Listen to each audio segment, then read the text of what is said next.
I was the chief advisor to the first privatization of the fertilizer company on there. While we were buying the master on there, something struck me.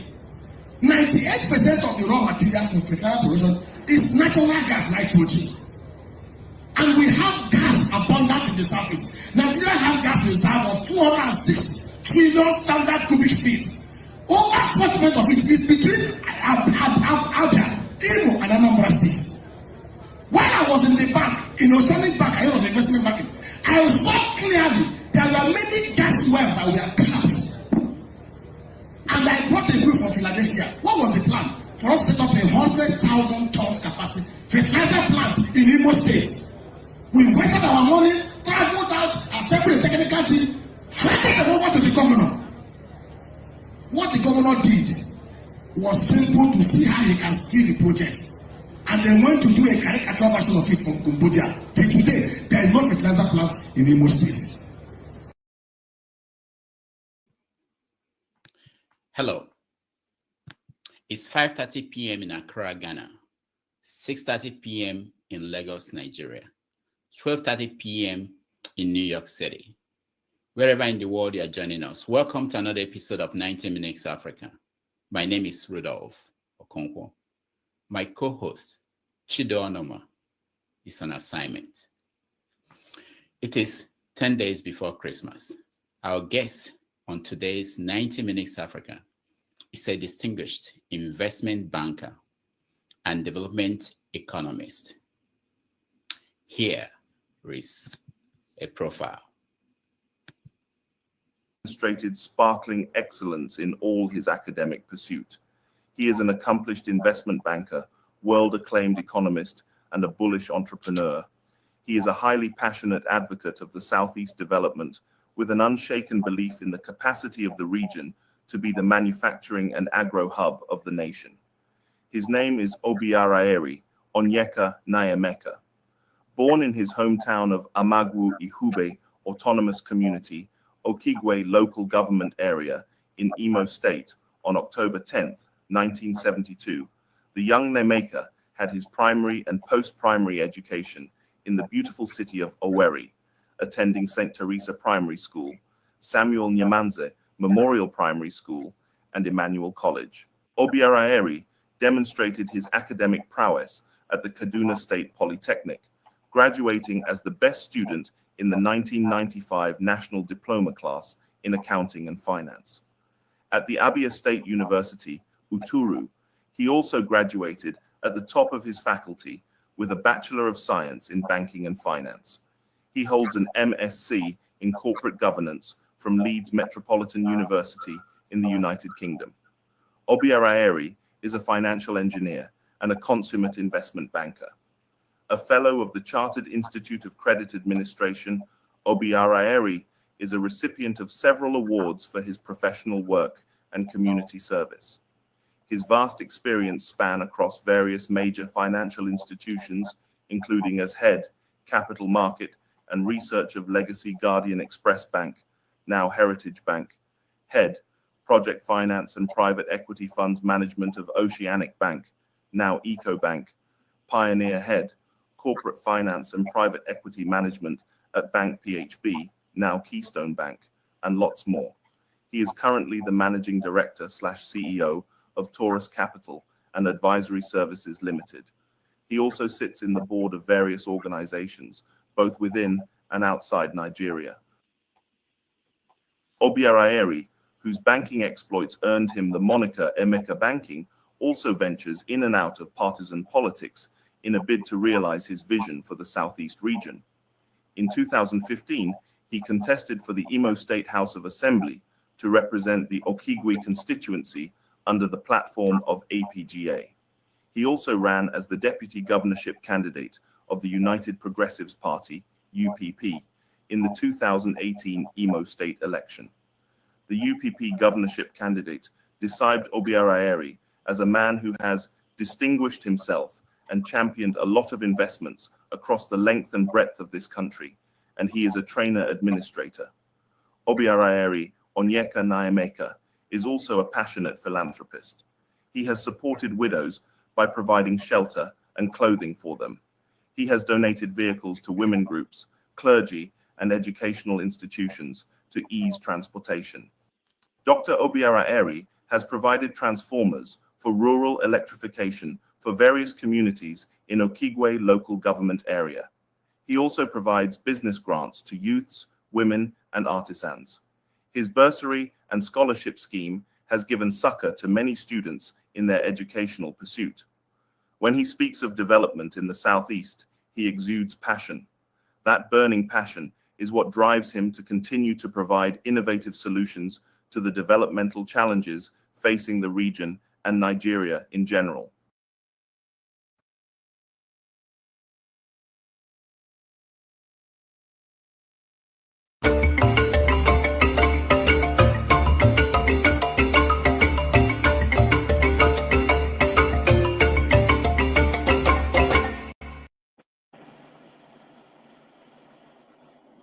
All right, we're honored to welcome to the show Dr. Nnaemeka Obiaraeri. Welcome to the show. Thanks for having me. It's wonderful to have you on this beautiful Sunday, and a lot of our audience have been waiting for this day when we will have you on the show. Thank you so much for being here. Let's start the way we start this show, which is to look at what's happening across the continent and across Africa. And sometimes we talk about the world as it is. Let me start with the United Kingdom, where we've been having a back and forth between our Vice President Shettima and the leader of the opposition in the UK, Kemi Bedok. So let me ask you, what is your take on what's going on? For me, Kemi is a heroine. Kemi is one lady that is bold. In fact, I see in her a Margaret Thatcher in the making. And if you look at her political trajectory, especially with her husband, you will see clearly, just like how Margaret evolved with her own husband. She's one fearless woman who is not afraid to talk about issues many cover away cowardly from. There's nothing Kemi said that is not 100% the absolute truth. And I find this so disingenuous and pity that the Vice President of Nigeria, who is presiding over a country that stands today as the most impoverished country in the whole world, in fact, is the poverty headquarters of the whole world, a country that sits in the same place with Afghanistan and Yemen as the most terrorized country in Africa, a country that has over 20 million kids out of school, a country that has such price and forex instability never seen before in the history of Nigeria. A country, despite all the calamities that have befallen this country, these people still had guts. VP Shettima and the Wike had the guts to build for themselves 10 million pounds worth mansions. Oshimanja was vice president for 8 years. These guys are not homeless and destitute. Yet, despite all the calamities upon Nigeria, these guys still did what they did. They don't care about the masses. So, you know, for him to have even gone to the extent of pitifully asking Kemi to change his name because Kemi stated the truth that he is not willing to stomach is very, very petty. And I say to anybody who cares to this, there's nothing Kemi said that is not the truth. Kemi is not Yoruba because he bears Kemi. I have a son, an only son, who bears the name Boluwatiwi. He bears the name because I wanted to name him as the Lord has spoken. And I just looked at different languages.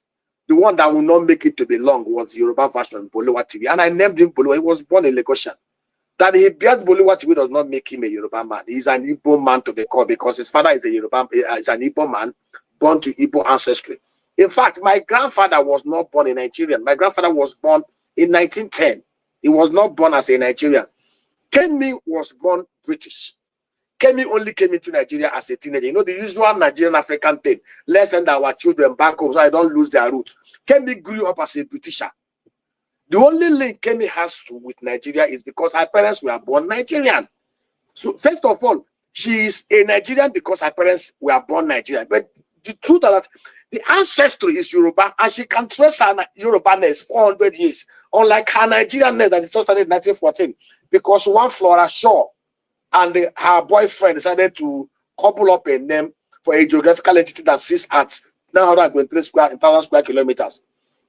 They left the substance of the matter and began to attack her personality, to begin to attack. There is nothing Kemi said that is not at the root of the matter. She simply brought to the fore the corruptions in Nigeria by the political. Let me tell you something that people don't understand. For the past 10 years, Kemi has been at the center of the British politics. By her privileged position as leader of the Tory, Kemi is privileged to have information that most of us do not have. And I know Kemi sits back. She came to Nigeria, has some ugly experiences. And I'm sure Kemi sits back and she sees most of this political class coming to Britain, buy mansions, buy properties, stash away millions and billions in bank accounts. And of course, she's privy to it. And she sees these same guys who are so selfish and so wicked to stash away the billions of naira, dollars out of Nigeria. Talk about patriotism. And so when she raised the issue, if we are sincere as a people, all I expected people, somebody like Shetima and the rest of them, who have been part of the privileged gang for the last 25 years, is estimated over $200 billion have been shepherded out of Nigeria. All I expected them to do is to be sober, to reflect at the issues that she has raised and addressed it soberly, rather than grandstand in pseudo-patriotism that does not exist. Because I am aware that if Kramer, the Prime Minister of Britain, and Kemi were to be the Prime Minister, and Britain is today in the same position as Nigeria, they will not even reason for anybody to tell them they want to build £10 million mansion for them, or for them to buy 19-year-old rickety aircraft as a presidential jet for $150 million. You know, everything Kemi said is true. She raised the issue of police brutality and police extorting from Nigerians. And they say she is trying to demarket Nigeria. There is nothing Femi spoke to that we have not expressed. I give you an example. You mentioned the fact that I am very bullish about agro development in the southeast of Nigeria and in the southwest and south-south. I am very bullish on the fact that for us to create an all-inclusive prosperity, we must relive and re-adopt the visions of Dr. Nnaemeka Onyeka Obiaraeri, a medical doctor who between 1959 and 1966 built the fastest growing economy in the whole of the Commonwealth and did over 214-kilometer industrial belt. Most of the legacy projects he did, from palm plantations to cashew plantations to rubber plantations to cocoa plantations, are still in existence till today. Some of the road he built in a place called a race settlement are still standing. So one of the things we was to set up, and we lost money over the last 6 years. We decided to start building agro parks in fenced and gated environments. One of the projects I have in Ibadan, I sent one of my staff from a Benue boy from Ibadan to go to Okibe to pick a motorcycle that will aid his job in Ibadan. He took the motorcycle, put it in the Abia line, en route to a Lagos then to Ibadan. He was stopped at Okpara Square in Umuahia by a team of policemen who claimed to be from CPS Umuahia. The guy showed them all the documentations of the vehicle. They said the original owner of the vehicle. They started talking about of trash. They held the guy at gunpoint. By around 8:30 p.m. in the night, the guy called me and I took the phone. I introduced myself. I even told the policeman that the Southeast Farm, which I chair, is a PPP company owned even 10% by the other state government. I even told that if he mentions my name to even his bosses, that they will identify me. I told him that we bought the machine to aid, but that they should allow the boy go. They refused. They confiscated the machine, and the boy walked away. But when I saw the boy was traumatized, and this boy, I took permission from his people for him to go to the east. To avoid complication, I told him, leave that with the machine. We'll sort it out. Find your way back to Ibadan. As I'm talking to you, 15 days after, that machine has not been found. My younger brother who purchased the machine have been moving from one police station to another, seeking to see where they kept that motorcycle. This is criminal gunpoint extortion of somebody's property at this level. And we have similar stories everywhere. Why do we even have answers in 2020? What we should be thinking about that if Kemi said his brother was robbed, and I have similar experience just 15 days ago, and Nigerians are replete with similar stories. I have a factory in Maraba that produces and mills rice. Anytime my truck leaves Abuja, once it gets to Nsukka, you will see from Nsukka to Owerri, there was a time they took almost 545,000 naira from my drivers. It's all manner of criminal checkpoints or the other. These are germane issues that patriotic leaders should be thinking about. Between 1960 and 1966, you could enter a night vehicle, Irrigation 911 at Rumigbo, and drive all night to Pambegwa in Kaduna State. Nobody will molest you, nobody will kidnap you. Nigeria was secure. No policeman will stop you on the road, no military checkpoint will extort money from you. That was 1960 to 1966, when we had selfless and patriotic leaders who are willing to lay down their lives for the people. Today, the political class do not care about the welfare of the people. They are not empathetic, they are not sympathetic. They see political office as avenue to show up their sagging economic life. That is why you will see somebody who was a tout become local government chairman, later became governor, and today they are billionaires.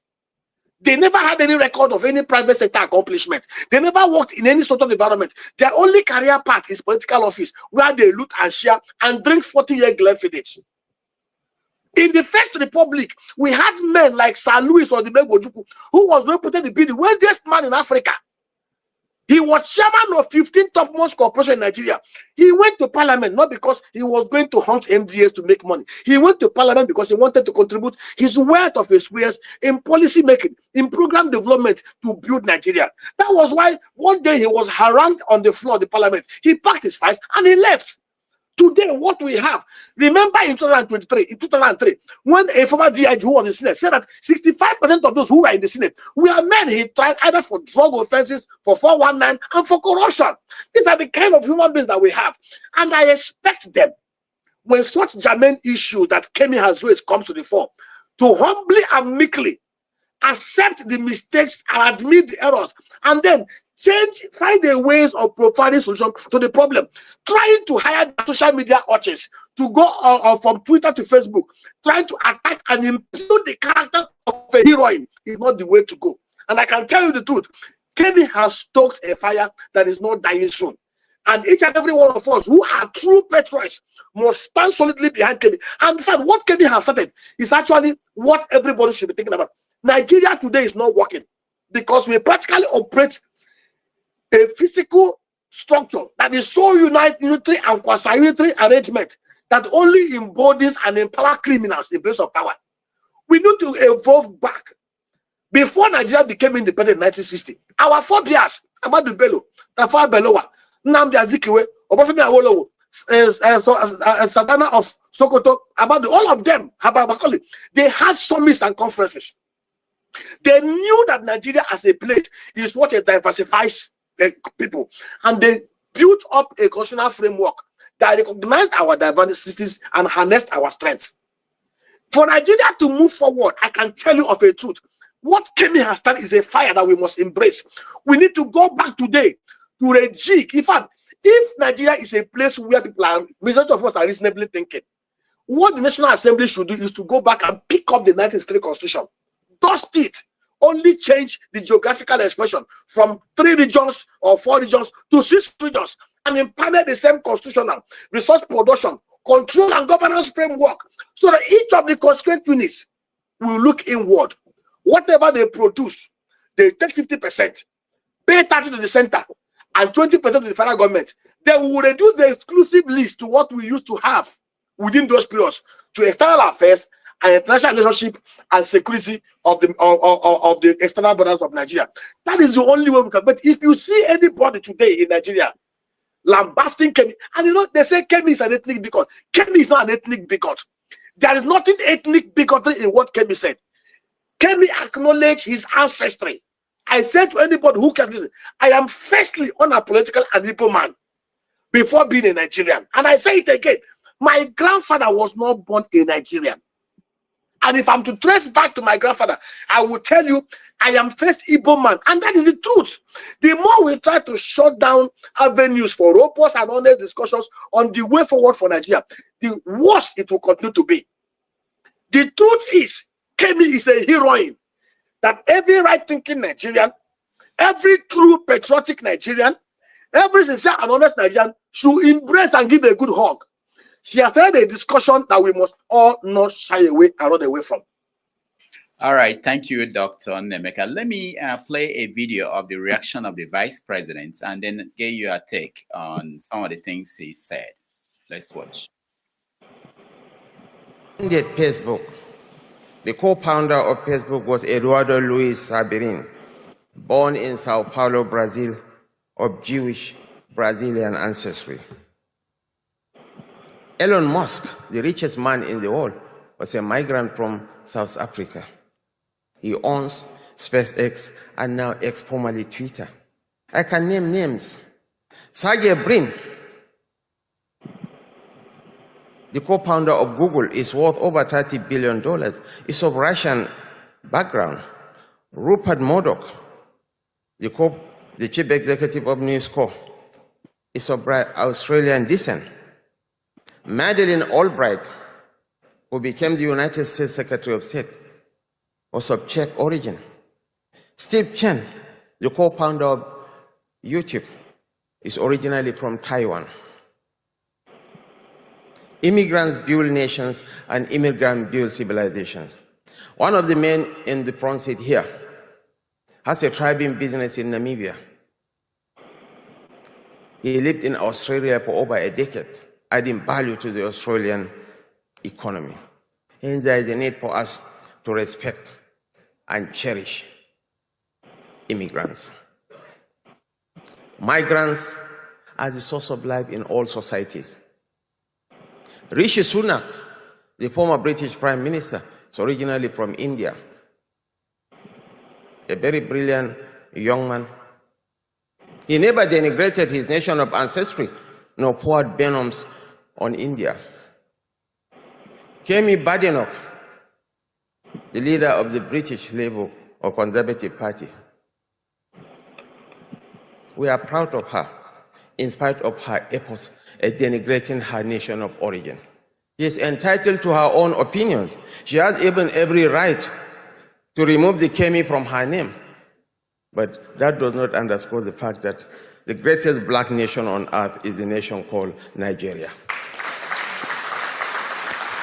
1 out of every 3-4 black men is a Nigerian. And by 2050, Nigeria will surpass the United States, will be the 3rd most populous nation on earth. 1 out of every 3 black men will be a Nigerian. All right. He said towards the end that the greatest black nation on earth is Nigeria. Do you agree? The most populous black nation, home to the poorest people on planet Earth, in majority. The most terrorized country in Africa is Nigeria. Nigeria is not the greatest black African nation. Let us stop deceiving ourselves. What are the indicators to indicate greatness? Can we look at it? From the economic point of view, we are not the greatest. We are not even top 3 in Africa. South Africa tops us in terms of economy as the biggest economy in Africa.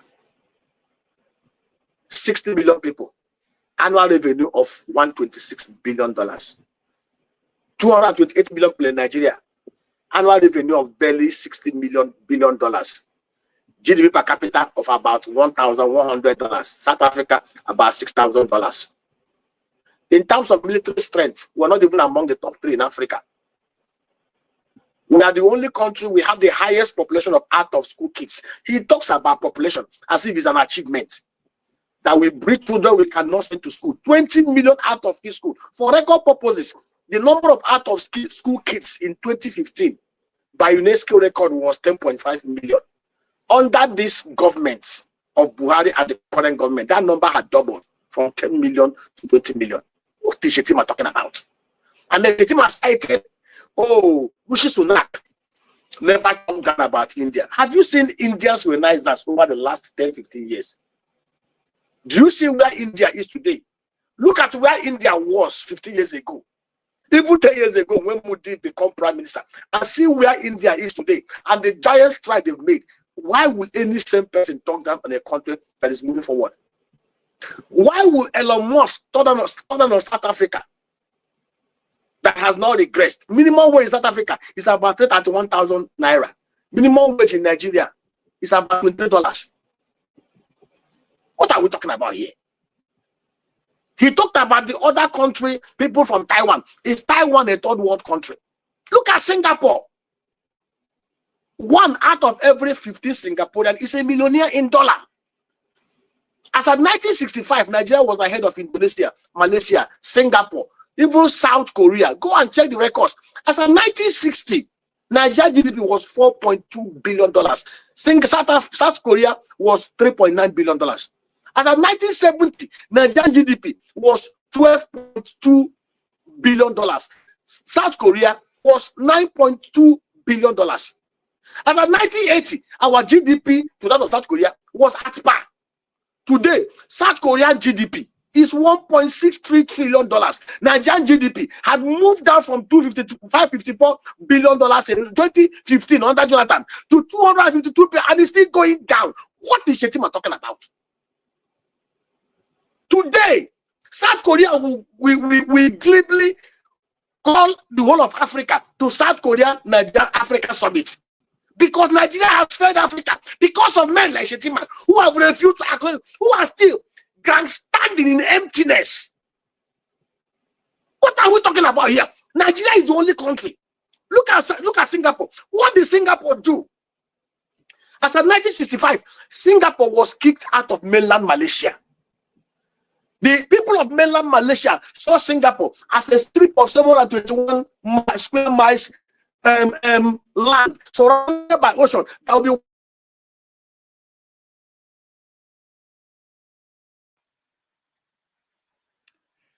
all right. The connection is lost, but our guest he's still here, and I hope I'm sure he will rejoin us, and we are going to have a very wonderful conversation. We brought him here to talk about the economic policies of can you hear me? Okay, we can hear you now. We lost you for a moment. We can you hear me? Okay, we can hear you now. Yeah, we lost you for a moment. Okay, you can hear me now. Yeah, you can hear As of 1965, Singapore was like a pariah state, hopelessly at loss. One thing I heard, they had good leadership. Literacy level in Singapore in 1965 was 57%. The first thing they did was to build national integration. The Malaya to one thing. They are Singaporeans first before the ethnic. Then they base everything on merit. Ethnicism and all manner of clannishness to become the order of the day. From 1967 to 2005, Singapore built their literacy level from 57% to over 98%. Today in Nigeria, the literacy level is so low. We have 20 million kids out of school. I expect people like Shetima, who was governor of Borno State for 8 years.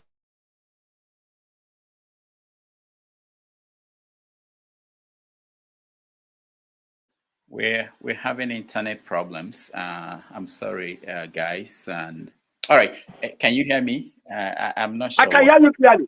Okay, all right, go ahead. We lost you for a moment again. Go ahead. You know, the problem with the average Nigerian person is that they are very arrogant in their thinking. They have this how will I put it? They have this image of themselves that is out of sync with reality. The average Nigerian person do not see themselves as servants, just like Ahmadu Bello, just like Obafemi Awolowo, just like Desamu Mbakwe, just like Michael Oba. The average Nigerian person today sees themselves as emperors nobody can talk to. Look at, if I am to review and dissect everything he said, it will blow back to his face.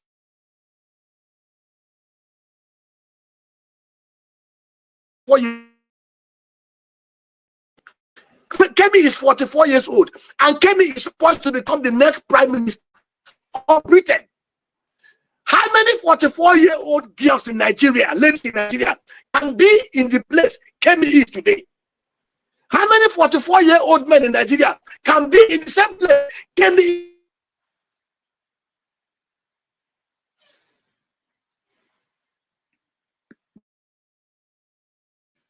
to this.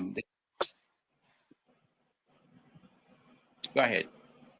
So the truth is, rather than stand in emptiness, you know, 2050, Nigeria will become the third most populous nation in the whole world. See the kind of parameters these guys are using to measure the strength and the worth of a nation.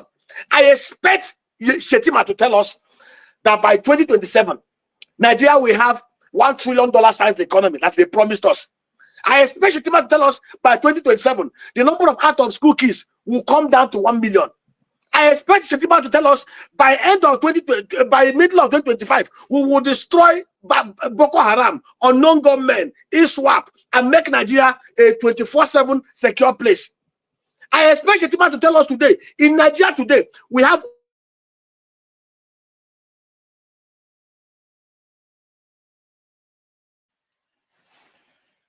We just have to bear with you have to bear with us. The internet connection is bad, and it's coming from Nigeria. I'm sure it's not from New York.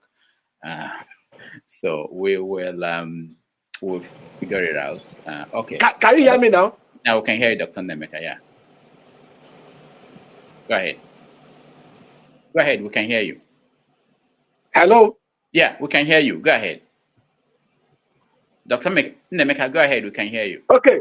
I expect Shetima to tell us that today in Nigeria, by World Bank indicator, anybody earning anything less than $64.50 is living under extreme poverty. Today in Nigeria, that is equivalent to 110,000 naira. I can bet a finger over 197 million Nigerians live under poverty. The NDIC did an audit, and they stated clearly that out of the over 116 to 138 million bank accounts in Nigeria, only about 0.4% has up to 500,000 naira balances inside it. We expect Shetima. That's about 243 pounds, which is what a janitor earns in the UK in a day. We expect Shetima to tell us, oh, within the next 3 years, we are going to reduce the poverty level in Nigeria from 197 million to maybe less than 1 million. In Vietnam, 100 million people in a landmass of 330,000 square kilometers. Vietnam has poverty level of less than 0.1%. These are indicators we want Shetima to share with us. We want Shetima to tell us, oh, by the end of the next 1 year, we will have domestic food self-sufficiency.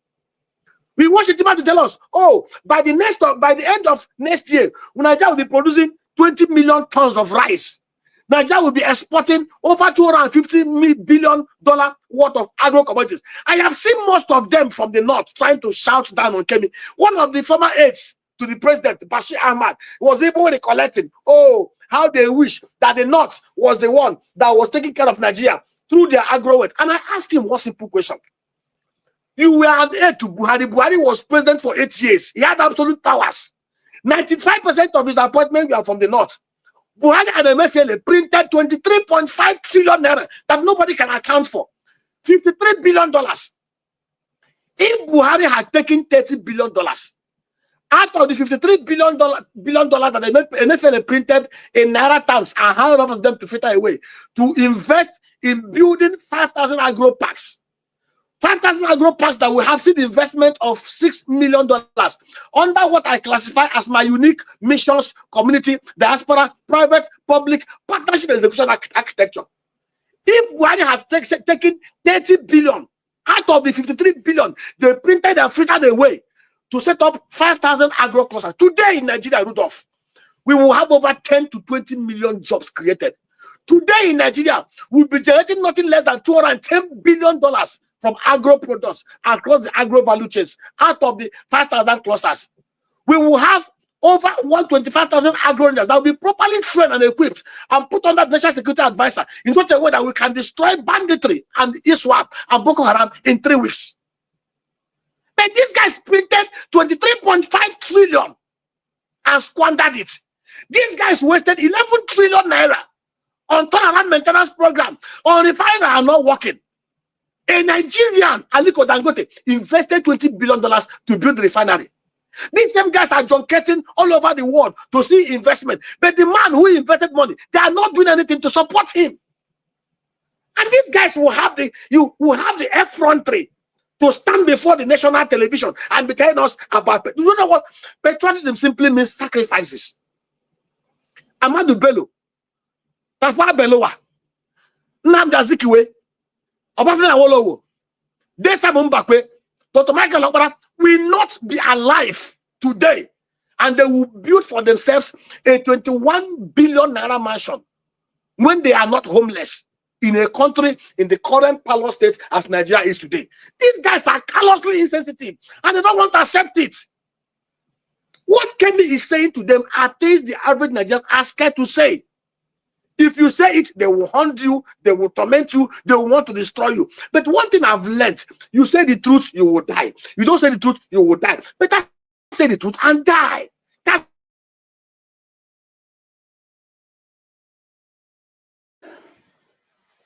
all right. We basically have to deal with the internet today, and that's one of those things that is the problem we're having with Nigeria. That's the problem. That is the problem we have in Nigeria. As I'm talking to you, I am using a 5G fiber network, IPNS. You can see the kind of thing we're experiencing.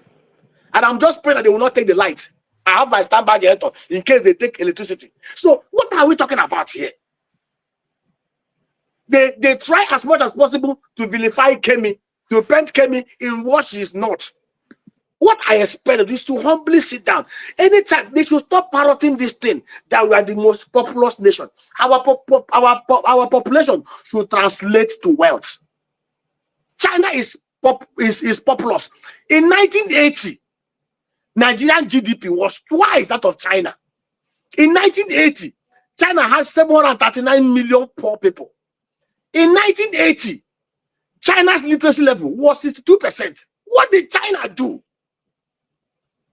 And between 1980 to 2020 or 2005, China exited over 700 million people from poverty. They built up their literacy level to over 97%. Today, China is a mega power. And there's nothing China had done that we cannot do. I say to anybody who cares to listen that there's no country as blessed as Nigeria. Our population should actually be our strength. What expect somebody like Shetima, who is educated, to be okay? What do we allocate to education in our budget? With the current state of education in Nigeria, with the current state of insecurity and illiteracy in Nigeria, I expect somebody like Shetima as the vice president and the head of the economic team in the 2025 budget for them to put 25% expenditure provision for education. I expect people like Shetima to drive an all-inclusive devolution of our security architecture, just like what the Zamfara State governor said. And I said to them, we are where we are today because we have refused to do the right things. We kept on doing the wrong thing. Between 2015 to 2023, Buhari wasted $25 billion as security expenditure. When Buhari became president, insecurity was narrowed only to the northeast and part of the middle belt. Today, every part of the region of Nigeria is infested with all manner of insecurity. And we know of a truth that the current central security architecture is so corrupted and it's not working. And the president of Nigeria, while he was campaigning, said he was going to recruit people into the army. And I said to him, Mr. President, you don't need to recruit 50 million youths. All you need to do is to look back. We had an arrangement that worked for us in 1960-1966. And what was that arrangement? Every security is indigenous. Peter Obi did it in Anambra State. When Peter became governor of Anambra, Anambra was a beehive of criminal activities. Peter knew that to be able to establish security and orderliness in Anambra, he need to hand over security back to the people. Very simple. Every community knows the good, the bad, and the ugly. And the truth is, lawful terror, the ties on lawful terror. Gangs of criminals are terrorists, are cowards. They are only terrorists because they have access to arms and they can intimidate everybody. What did Peter do? Peter went to the 177 autonomous communities leadership and tell them, please, use your hand. You know the criminals in your society. Pick for me 50 of your sons that we are going to train and put them into Anambra Vigilante. Peter called Yado and told Yado, please, send me people to train these guys and give me arms. And then go to the forest where they used to keep kidnappers and destroy those forests. Peter went to the Anambra State House of Assembly, which was 100% opposition House of Assembly, and begged them, and they passed a law. If your house is used to host a kidnapped victim, you will lose it. They will pull it down. If your forest is used to keep a criminal victim, you will lose it. Peter went to Innocent, and Innocent gave him 177 trucks for each of the communities and gave him motorcycles. Peter bought them, the military with the military, they got God. They didn't even have AK-47, it was Shakabula. Each community getted their community. In 6 months, they cleaned up Anambra State. One of the criminals, Anambra, Evans the kidnapper, had to run away from Anambra and go to Festac, Lagos, to establish its headquarters. And for 5 years, Anambra was voted as the most secured state in Nigeria by the IGP. And I said to us, we cannot invent the way. How did we achieve security in the early 60s? Because the regions controlled their security. And I said, Mr. President, today in Nigeria, we have 8,809 electoral ward. The governor of Zamfara State stated the same thing. They know the bandits. They know where they live. They know where they hide. But they don't have the strength to eliminate them. Because even the Central Police and Army is not doing anything about it. We have 8,809 electoral ward. Go to each of the wards, ask the community heads. They know their people. Let them select 100 of their sons. We've done the numbers. It will give us 880,000 agro rangers. In every electoral ward, set up agro clusters between 300 to 1,000 hectares that will produce wealth, and they will protect it about themselves. Go to Innocent, go to North. Innocent and North will give us, in every local government area, they will produce 2 armored personnel carriers and 1 truck that is machine gun mounted. Give them drone and Kenkoso dogs. In the southeast is about 8,000 square kilometers, less than Benue State, the smallest land mass. And I said this thing, give them AK-47, these agro rangers, train them, pay them well, minimum wage of 120,000 naira. Don't put them under the current compromised, corrupt security arrangement. Let us have a tripartite command arrangement. The state commander will be a retired DSS director or a brigadier general or a police commissioner. It will be a tripartite a command under the NSA and the governor and the state commandant. Buy motorcycles for them. And I tell you the truth. If in Okibo local government area where I come from, with 11 wards, you have 1,100 fully trained youths with AK-47, with drones, with 3 armored personnel carriers under their command.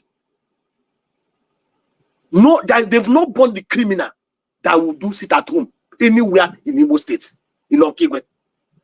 And these guys will protect the agro. Each of the agro clusters can easily give us nothing less than 5 billion naira in every ward. It will cost us $3.75 billion for the capital expenditure and $1.6 billion for the cost expenditure annually. We will set up a security trust fund that people will invest in, and we will charge 22% tax from proceeds of the agro clusters to fund it. The governor of Zamfara State, Dauda, said something very striking. He said, if we have the political will and security is handed over to the people, in 2 weeks, they will clear all the bandits. And if we have security in Nigeria, we will have productivity. If we have education, and we can declare emergency in Nigeria. If the federal government, just like other states, is investing 20% of our national revenue, both earnings and borrowings, on education, in 10 years, this country will be on the path to becoming like South Korea and Singapore. Go and check the top 10 most industrialized countries in the whole world. The top 10 most secured countries in the world are countries that have literacy level of about 98%. Education and knowledge is one of the ways you can empower people against all manner of mental captivity. Most of the recruitment field for Boko Haram, for non-government, are illiterates. Children will refuse to educate. Children will refuse to empower. One of the underlying principles behind our agro-revolution in the Southeast, we are building clusters in every of the 1, 2, 4 electoral ward. The underlying structure is that if we build clusters where you can have up to 50 to 100 youths in every ward that are earning up to 100K every month, you are practically depopulated the population through which miscreants can hire people that they will use to commit evil.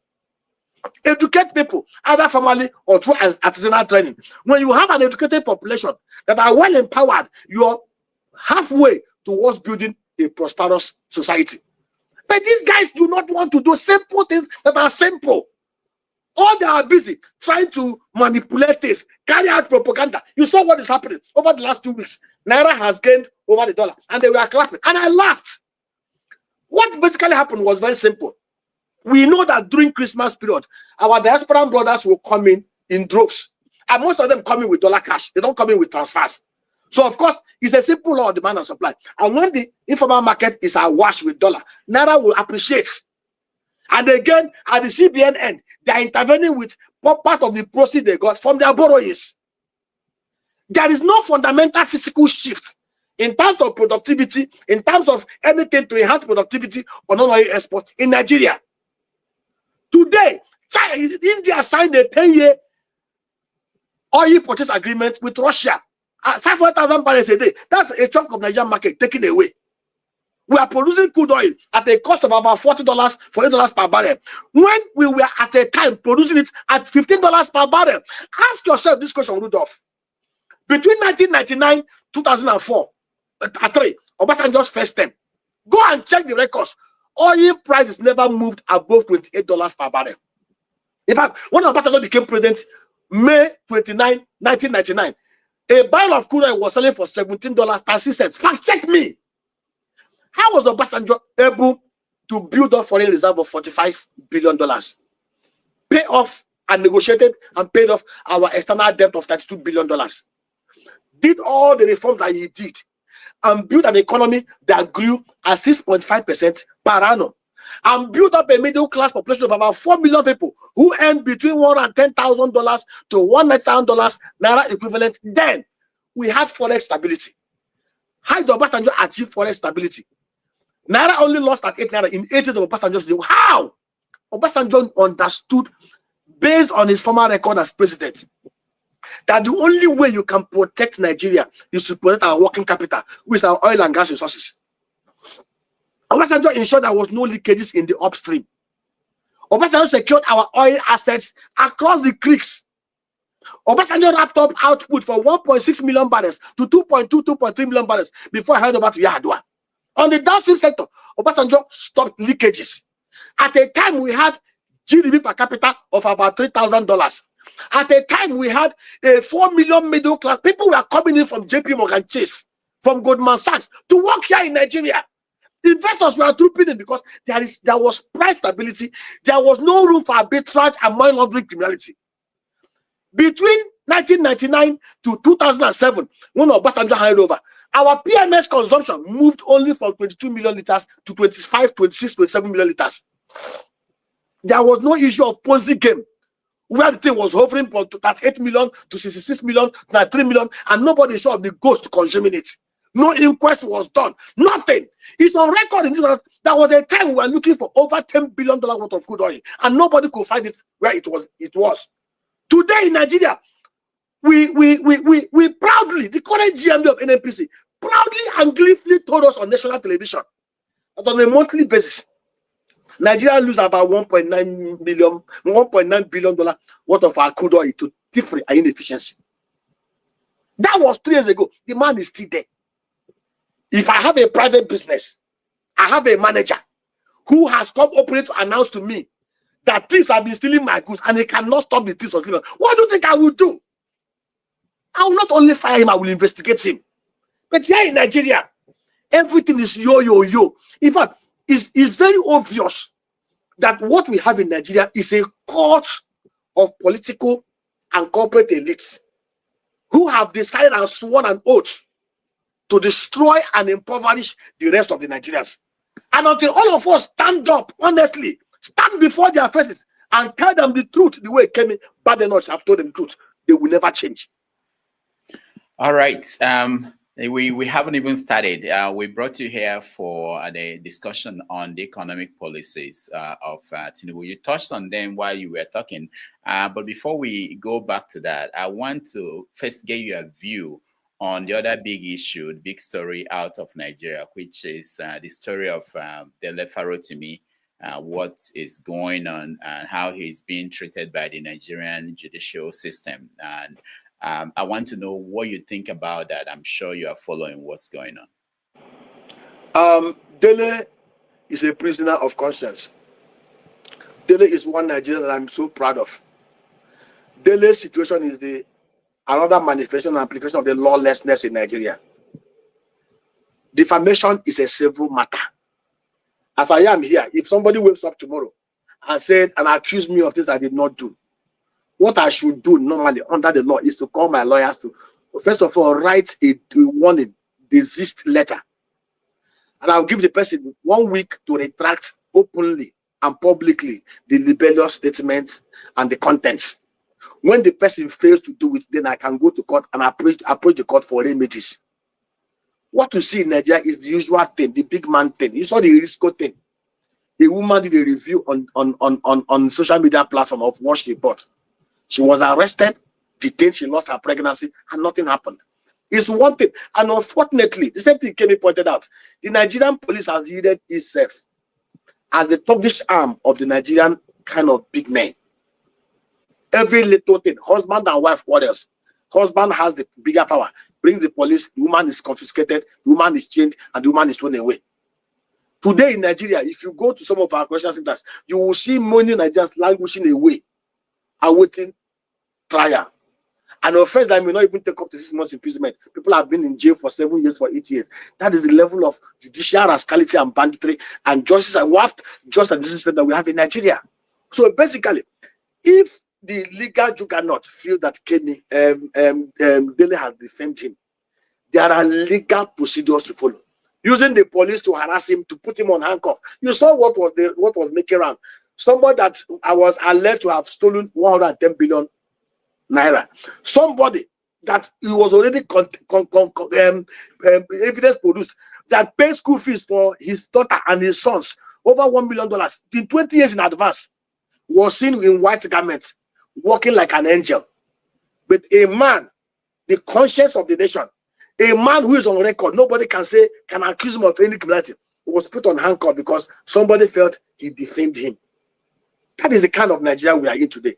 And you know, there's always a thin line between despotism and good conscience. You know, I even mean I'm saying it here. Many of us, I've said to anybody, 80% of Nigerians, if you give them the same power that the political class are wielding, they will do worse things. Because the first place in, first of all, having character renaissance is mental renaissance. You must get to that point where you need to advise yourself. Look into the mirror and tell yourself, this is what I can do, and these are things I cannot do. If you cannot advise yourself on the right things to do, no other person can advise you. And I just pray that common sense will prevail. If you feel Dele had defamed you, follow the legal course. Using policemen to harass him. And of course, you see the caricature things we have in Nigeria. We have magistrate judges, magistrate courts, and all those stuff. Or, you know, Rudolph, you see, when Donald Trump called here a shithole jungle, most of us were busy ranting, lamenting, crying. Show me, if I can give you within 10 seconds, 10 incidents in Nigeria that portray and support what Donald Trump said. Rather than us speak offense and quarrel with Donald Trump, we will go back and fix our rot, fix the Ojan table, remove those things and those structures and kind that made people call us the shithole jungle of Africa. How do you think the Dele situation will end? Do you see, do you know Dele Farotimi? Do you know him personally? I don't know him one-on-one, but he's somebody that I followed. Okay. What do you think the elite, because we are talking about, what do you think is their goal? What do you think they want to achieve with this? See, if they know Dele Farotimi very, very well, they are wasting their time. Dele is like Nelson Mandela. If they are expecting to break his bones, break his spirit, and get him to go on his knees and kiss the ring, Dele will rather die and rot in jail. Is there anything that actually Dele said that is not facts about Nigeria? Let us even look at it. Let us look at the kind of things. I'll give you a typical example. The 2022 Electoral Act was very clear that you cannot contest for 2 positions, primaries in the same party at the same time. Rochas Okorocha, former governor, was on record. I can play the video for you. Rochas was asking Lawan that they should explain to him how they were able to come back to the Senate. He was at the Eagle Square with them during their manifesto night, contesting for the primaries of the APC to become presidential candidate of the APC. And before that presidential election, primary election, the Senate election, primary election had already gone because people bought their forms. People were screened. Elections were conducted. People won those nominations. And that stage passed because it was from the House of Assembly up. So how people that did not contest any primary election to go to Senate later ended up finding their way to the Senate? And the cost of the land endorsed it is a clear manifestation of the things, the kind of things Dele Farotimi is talking about. Rudolph, if we want to fix this country, each and every one of us individually must look into the mirror and tell ourselves the truth. The only thing that can heal us, this land, is the truth we know, say, and apply. As long as we refuse to say the truth and try to hide it under some kind of, what I call awareness, we'll keep on wasting our time. All right. We still have a lot of things to discuss. We talk about the Biafran and then the Simon Ekpa situation, Nnamdi Kanu situation. We're also going to talk about the lawmaker who slapped a boat driver and so many other things. So stand by, and we're going to bring you in, our viewers, to join this conversation. But for now, we want to take a break. When we come back, we continue the conversation. Thank you so much for watching.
right.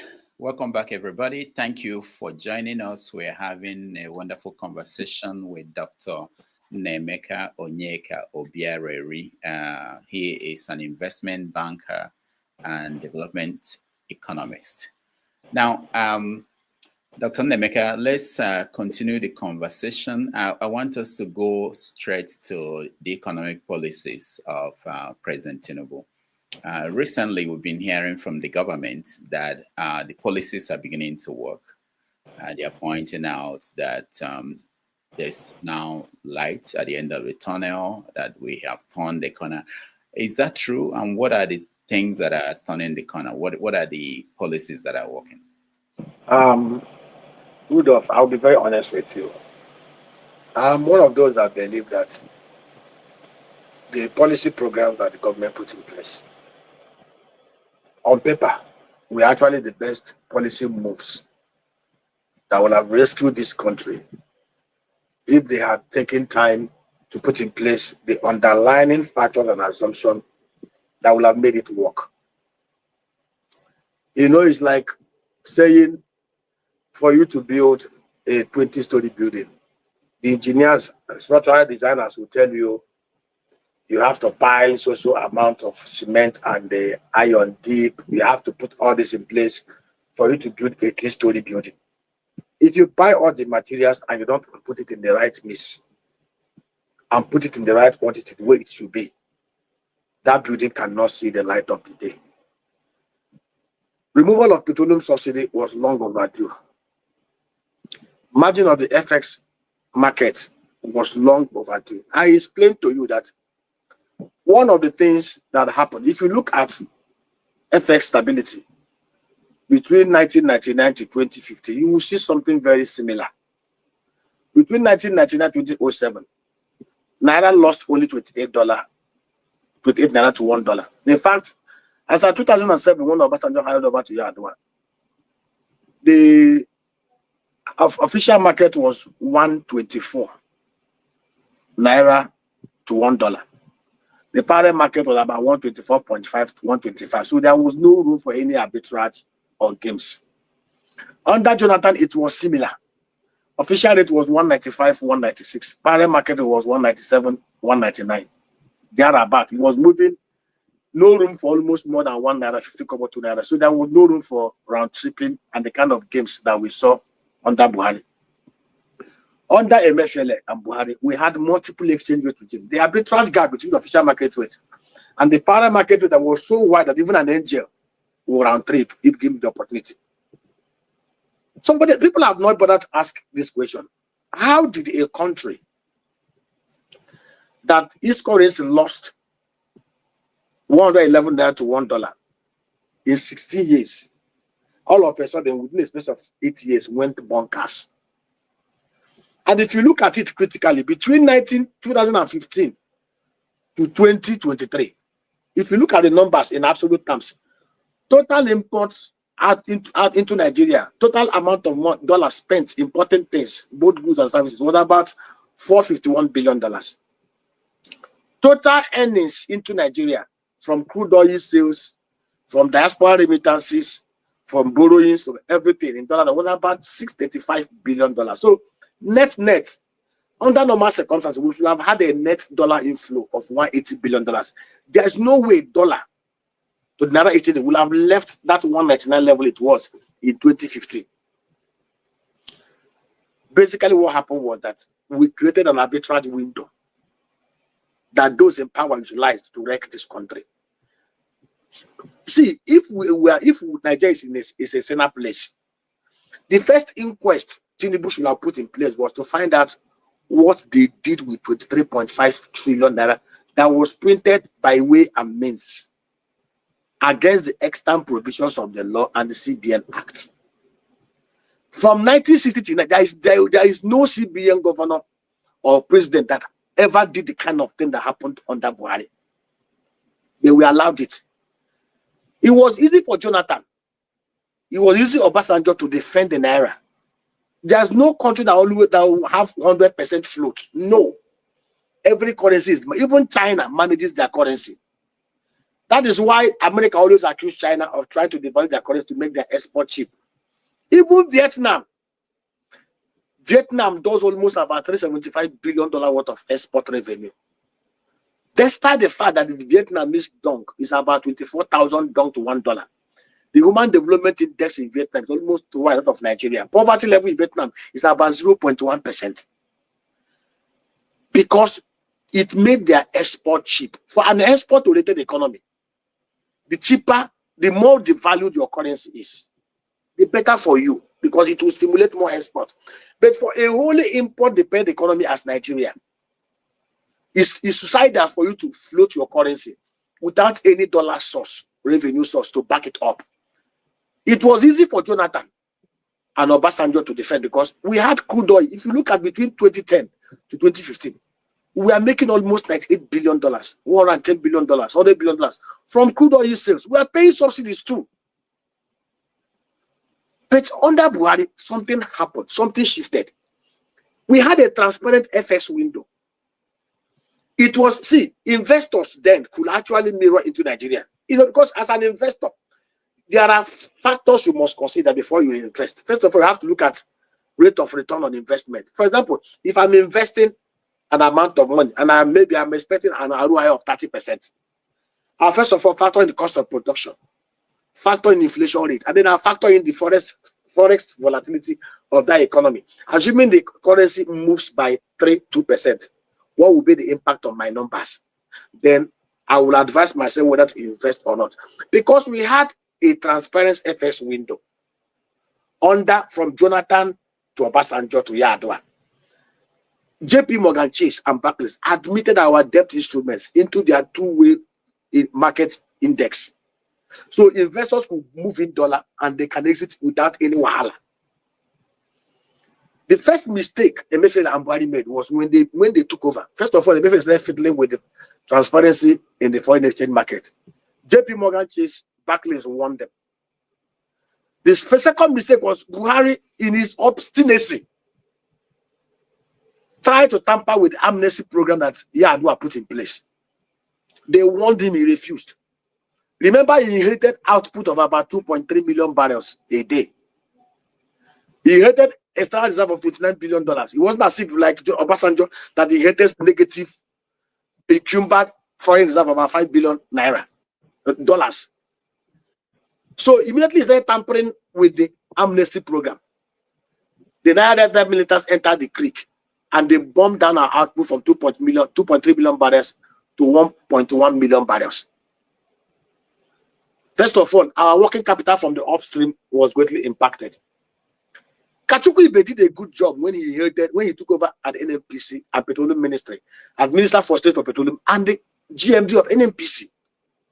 Remember that it was under the Ziani that the numbers moved from 28 million liters PMS consumption to 45 million liters, 52 million liters. Of course, Nigeria screamed because if you look at globally, there is no other country in the whole world that PMS consumption moved more than 20% over the last 24 years, except Nigeria. Go and check the whole world. You will not see any country where PMS consumption figure in any country moved over 20% from their original numbers in 1999. Nigeria is the only place it moved 178% because of criminality. The Ziani moved the number with his team. National Assembly in 2011 conducted an inquest and they discovered that half of those numbers were Ponzi games. When Kachukwu became the minister for the first thing Kachukwu did with DPR then was to do an audit. And Kachukwu rightfully told us, which is in tandem with the record at the U.S. Energy Administration Agency, that what we consume is between 28 million to 35 million liters a day, which is the factual numbers. And we tallies with growth in other developing economies like Nigeria and countries that share the same demography as Nigeria. Buhari being the clannish man that he was, and for whatever reason, maybe Kachukwu was not allowing them to play the kind of game they want to play. In 2016, they removed Kachukwu and brought Mike Antibaru as the GMD of NNPC. That was when the numbers moved to 56. At a time in 2021, we are being told that we consume over 93 million liters a day. And when they were asked, they said, oh, it was smuggling. And the records show clearly. If you check the daily consumption of PMS in the contiguous nations that surround Nigeria, Cameroon, Chad, Niger, Benin Republic, Mali, all the 6 countries that surround Nigeria, their total daily consumption is not to 10 million liters a day. DPR told us in 2020 that our consumption was 38.5 million liters. So if you add 38, which is even the maximum, to 10, all those other numbers they were calling, we are Ponzi games, things that never entered Nigeria, and subsidy was paid on it. So basically what happened was that the multiple exchange rate regime and the criminality in the downstream oil and gas sector was what culminated in Nigerian currency losing so much value. So when Tinubu became president, common sense would have been, oh, subsidy must go to stop the corruption in the downstream.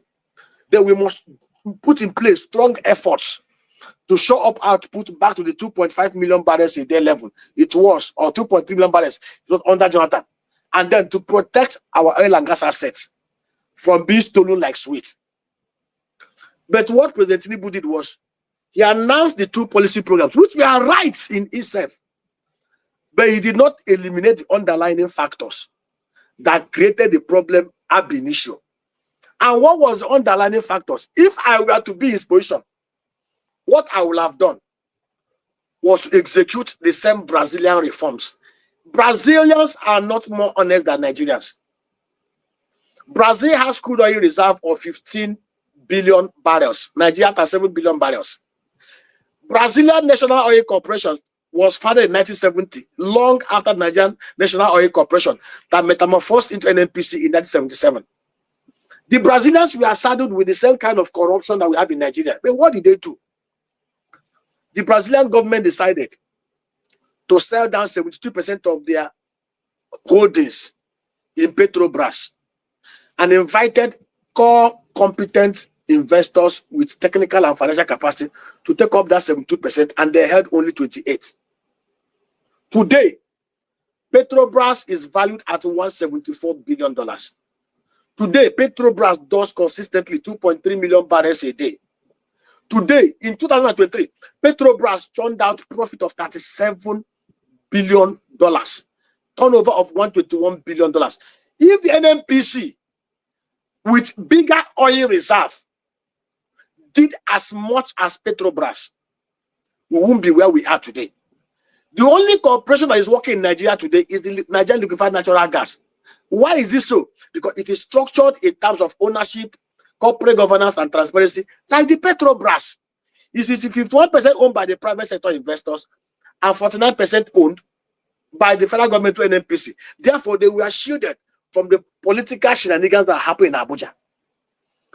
If President Tinubu, by the time before he announced those policy changes, which were good in itself, had taken time to clear out the Ojian stable, clean up everybody that was part of the management team under Buhari, board and management. If you are taking time to clean them out, take them away from NNPC, move them away from NNDPRA, move them away from the upstream. If you are taking time to clean up that stable, if you are taking time to unbundle the NNPC and restructure it like the Petrobras, which will have done in his first 6 months, by removing, what he would have done was very simple.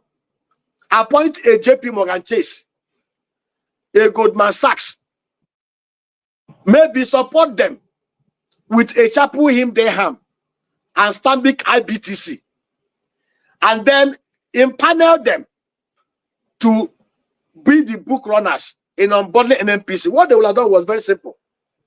Value NNPC. Today, NNPC is estimated to be valued at about $58–60 billion. All they would have done was, after valuing it, they will sell down 70% of the federal government holding through the Federal Ministry of Finance and the Petroleum Ministry. Sell down 70%. And then do an IPO of $20 billion. That will have unlocked over $50–60 billion that Tinubu will have used to protect the naira against the removal of, against the margin of the foreign exchange market and removal of subsidy. If he had done this, as I'm talking to you, the NNPC that will have emerged out of it will have been as efficient as Petrobras, will have been as efficient as LNG. There's no way we wouldn't have been attracting anything less than $20 billion in the oil and gas sector. We'll have been able to increase our rig counts. We'll have been able to increase more acreage, both OPL and OML. We'll have been able to be producing at least 3 million barrels of food every day. And if we had amended the PIA in such a way that we say, going forward, unlike before, where we allocate oil blocks to people without any evidence of strong technical and financial capacity, we can simply amend the law and make it compulsory for you to have an upstream license. You must show financial capacity and you must set up a refinery here to refine everything that you produce. If, for example, now we have a pay quota of 1.7 million that we have today, and we are producing 3 million barrels, we'll use 178 million to satisfy our OPEC quota, and we'll refine every other thing that is produced here. We will take over the 600 million man sub-Saharan African market before somebody will refine products in Singapore, in South Korea, and bring it here. We'll be able to sell and take over Africa. If we had done this, taken these steps before the removal of subsidy, before margin of the foreign exchange market, we wouldn't be where we are today. The policy programs were spot on, but the underlying factors, the clearances, the cleanup, the reforms, the institutional transformation program that will have been put in place to make it work. You cannot put new wine in an old bottle and expect the wine to remain. Basically, what he did was he took new wine, new policy, and put it on the same contaminated, decayed, smelly bottle. And that is why we are where we are today. I have no query and question on the issue of the policy program. We are spot on. Now, but you cannot establish a central bank and you put a Mondo Sumba and Anene in charge of it and you expect it to work efficiently. That is what is the problem with Nigeria. So are you saying that they know what to do, but they don't want to do that, or that they don't know what to do?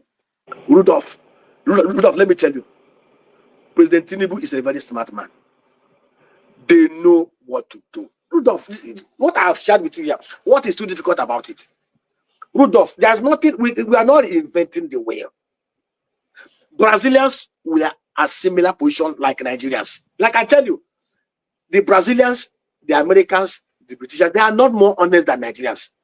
But what basically they did, they tried to put in place institutional transition mechanism that eliminates human interferences that will breed corruption. Close your eyes and imagine where you have an unbundled NNPC, like the liquefied Nigerian natural gas, that has maybe a black rock owning 10%, Goldman Sachs owning 10%, like they have shares in Aramco. Then maybe an Ateno Peter Side and his group owning 10%, and then they will sit on a board meeting, and you're telling them that you're losing $1.9 billion of their crude oil every month, and they will keep you after 6 months. It's not possible. And you're telling them that you're bringing in 50, 60, $100 million of PMS, and they can't track it, and you're still there. It's not possible now. Basically, what we have, it's like a court thing. It's rub my back, I rub my back. Nobody wants to take the hard and painful decisions. Obasanjo saw this mess. Obasanjo is one strong man. You may not like him, but I respect him. Obasanjo, for 8 years, discovered that the refineries had become a cesspit of corruption. What did he do? Before he left office, he decided to privatize it to the Blue Star Consortium, led by Aliko Dangote, Femi Otodola, and the rest of the entrepreneurial hawks. If Yar'Adua had not been ill-advised to reverse that sales, by now we won't be where we are today. Now, the refineries we have in Nigeria are not the oldest refineries in the whole world. There are refineries that are still working efficiently. The problem we have, the current GMD in 2019 told us It's on record. It's on video. The video is declaration that before Buhari hands over in May 2023, that those values will work. We sank 4 trillion naira. May 2023 came and we passed it. May 2024 came. Nothing. Today, they are only blending there. If you say the fire is working, where is there no gas flare? If you say that there's no gas flare, you're trapping the gas. That is the gas that you have trapped. That is the revenue. See, Rudolph, we know what to do. And I'm very, very sure Mr. President knows even better than me what to do. But what is lacking is a strong political will to step on toes, to march on toes, and to clean the unjust. I've said it. When President Tinubu said that he wants to build a $1 trillion economy, most people doubted him. Rudolph, I can sit here in 30 minutes and show you clearly things we can do to build our economy, to add $500 billion to our GDP every year into 2027. I can tell you, President Tinubu said he can do 1 trillion in 5 years, in 4 years. I can tell you, President Tinubu can do 1 trillion in 2 years. Nigeria ticks the right boxes to be among the top 10 biggest economy. When Shetima is telling you they are the biggest black African, it's potential. In reality, we are not anywhere among the top 3 in Africa. Talk less of the world. We have the potentials to be rubbing shoulders with America, with Russia, with Great Britain, with India. As at 1970, our GDP was $12.2 billion. South Korea was 9.3 billion. If we had maintained the same trajectory, today we would have had a $2.7 trillion economy. We have the population. We have the land mass. We have the natural endowments. We have natural resources. We have our greatest exports, our diasporas. All this junketing around looking for investment. See, I was privileged in 2007 as head of corporate finance in a bank to manage diasporas. I hear them, I listen to them. In fact, some of them told, I know of a medical doctor. The guy said he has over $300,000 in T-bill that are giving him 2-3%. The guy said if he has a structure in Nigeria that can secure his dollar and give him enough return, more than 5%, he will use that $300,000 to borrow double to invest here. I tell you something. When we were saying the diasporans were bringing in $25 billion under job, I said to everybody, look at listen. The $25 billion diasporans were remitting to Nigeria are just chicken feed. Those are just tokenism, things that they could spare. The Nigerians in diaspora can actually invest nothing less than $50 to $100 billion annually into this economy if we put in place the right structures, constitutional and fiscal framework to make here attractive, the right security framework to make here secure. And I say to you, what is so difficult in doing this? I give you an example. I come from the Southeast. What triggered me to go into massive veggies development with my team was what happened about 2 years ago when the governor of Niger State stopped trucks from carrying tomatoes and pepper to the south because he was whatever he was protesting. It didn't really, I was so shocked because one, the southeast of Nigeria has arable land mass of 2.8 million hectares. Netherlands has arable land mass of only 1.9 million hectares. They have only 18 million people in Netherlands. We have 22 million people in the southeast. The Netherlands is under sea level. They have over 1,400 kilometer shoreline embankment to protect themselves from being carried by ocean. We don't have such problem in the southeast. We have natural sunshine. We have water tributaries. We have very strong and resilient population that are being to be put to work. And I looked at it. Netherlands has over 300,000 greenhouses in over 10,000 hectares of land. That is about $1.8 billion. Netherlands export every year $124 billion euro worth of agro products. Netherlands had over $6.8 billion revenue. And I sit down as I said in the southeast, we can even do more than Netherlands. And I just did the numbers. Very simple. By per capita consumption, we consume about 1.8 billion tubers of yam in Nigeria.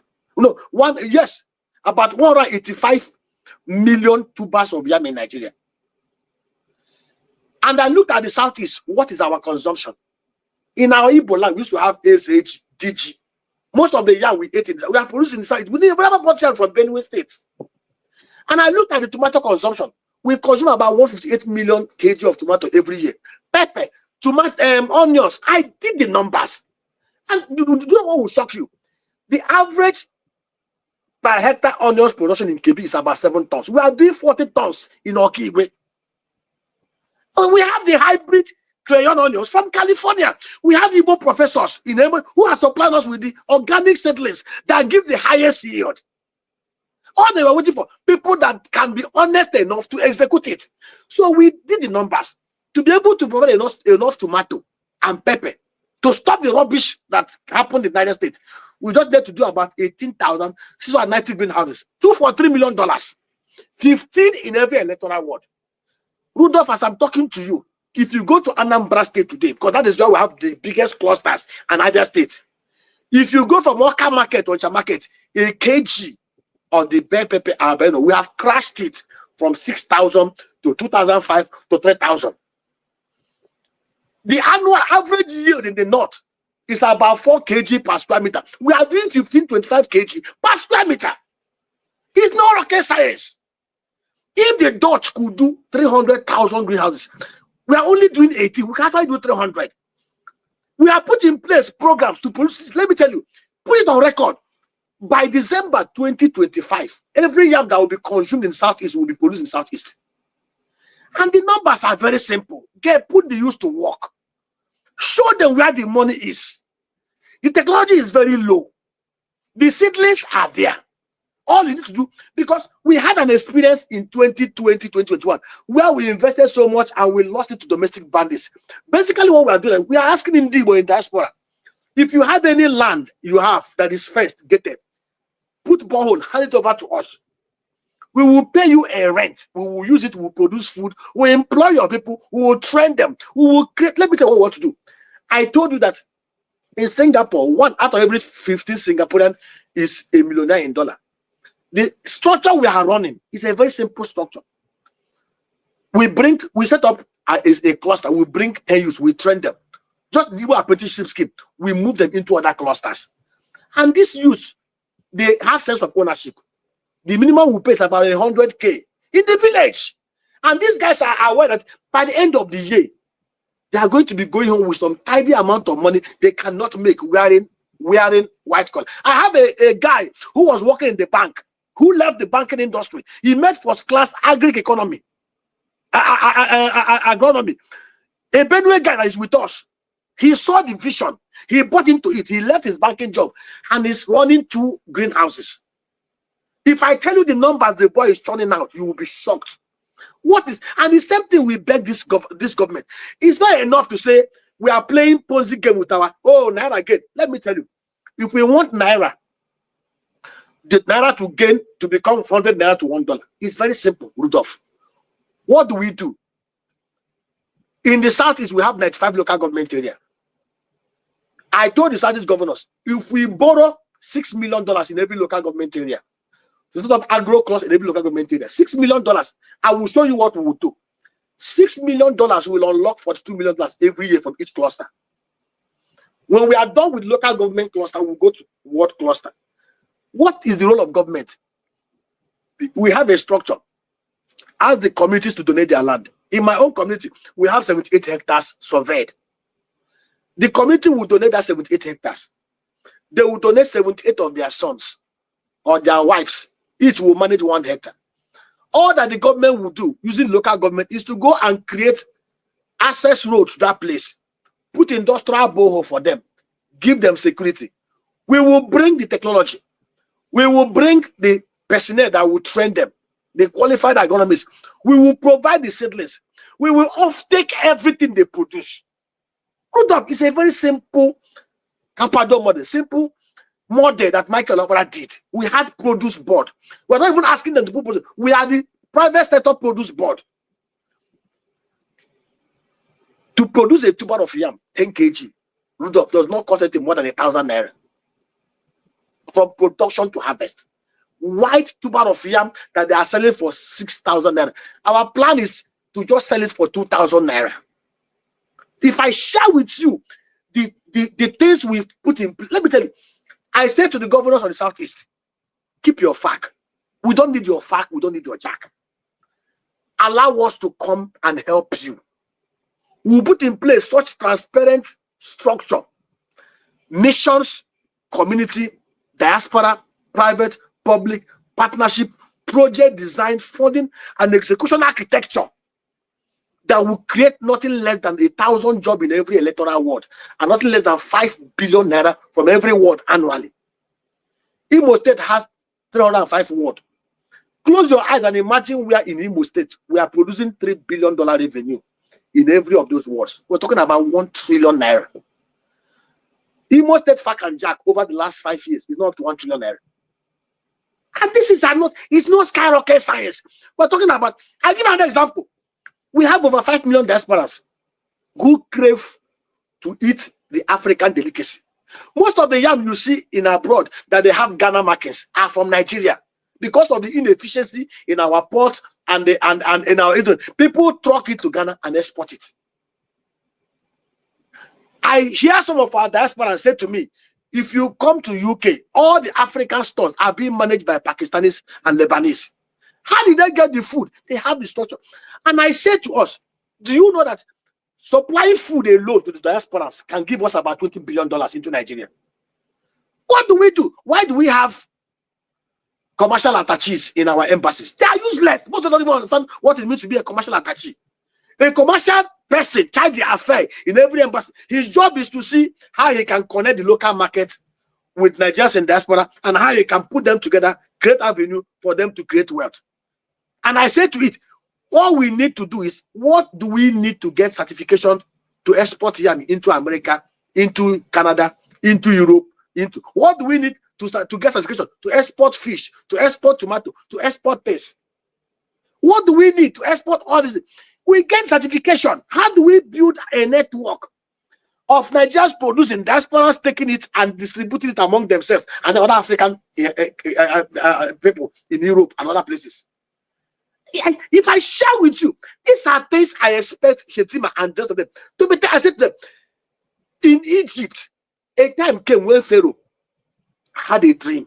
Just the same way some of them carried their manifesto, which is their dream. Some of them don't even know what's in their manifesto. Pharaoh forgot his dream. Pharaoh brought all the professors, all the astrologers. They could not tell him his dream. Pharaoh now went and started looking for who will help him. They had to invite a Joseph.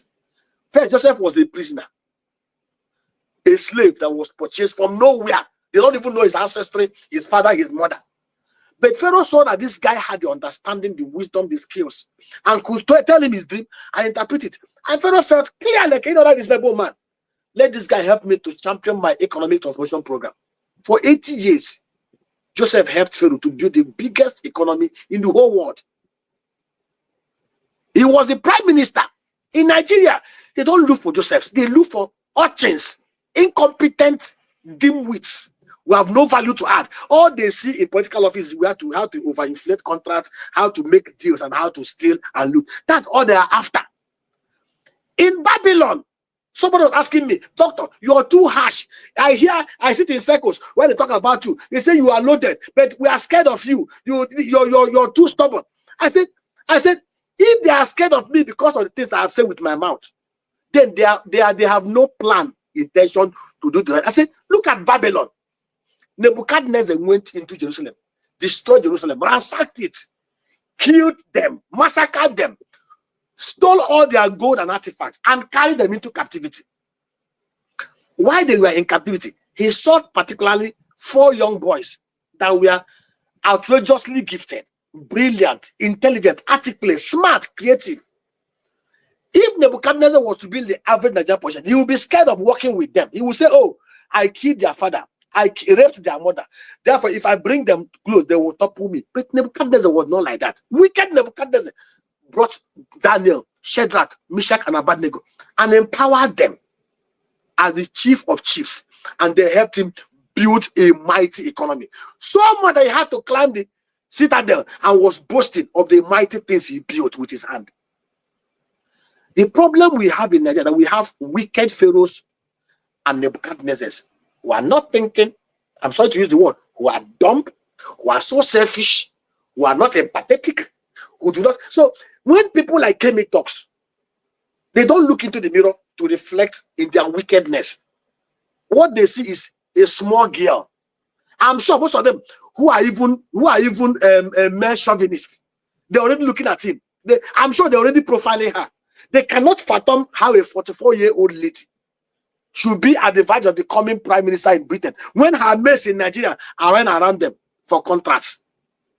So that is the tragedy of Nigeria, where we have the worst of us leading over the best of us, and the worst of us are not even willing to allow the best of us to help them. In 1959, a 39-year-old medical doctor became the premier of the old Eastern Nigeria. He was not an economist, medical doctor. He was trained in the act of medicine. But of course, as a medical doctor, he understood clearly that you don't go treating a patient without first of all carrying diagnosis. The first thing he did was to appoint one of the biggest consultants in the US. Something we are offering them free of charge. Michael paid them. They came and they developed for him a massive blueprint. And Michael followed that blueprint. For 7 years, he built the fastest growing economy in the Commonwealth. For 7 years, in fact, the police of the old Eastern Nigeria under him was reputed to be so professional that when they had issues in one of the Central African countries, they did not request for federal police. They requested for the regional police of Nigeria, Eastern Nigeria. Michael was very clinical in his executions. But today, we have people saddled with so much power. And I've told them, keep your fact, keep your jack, keep your idea, loot them.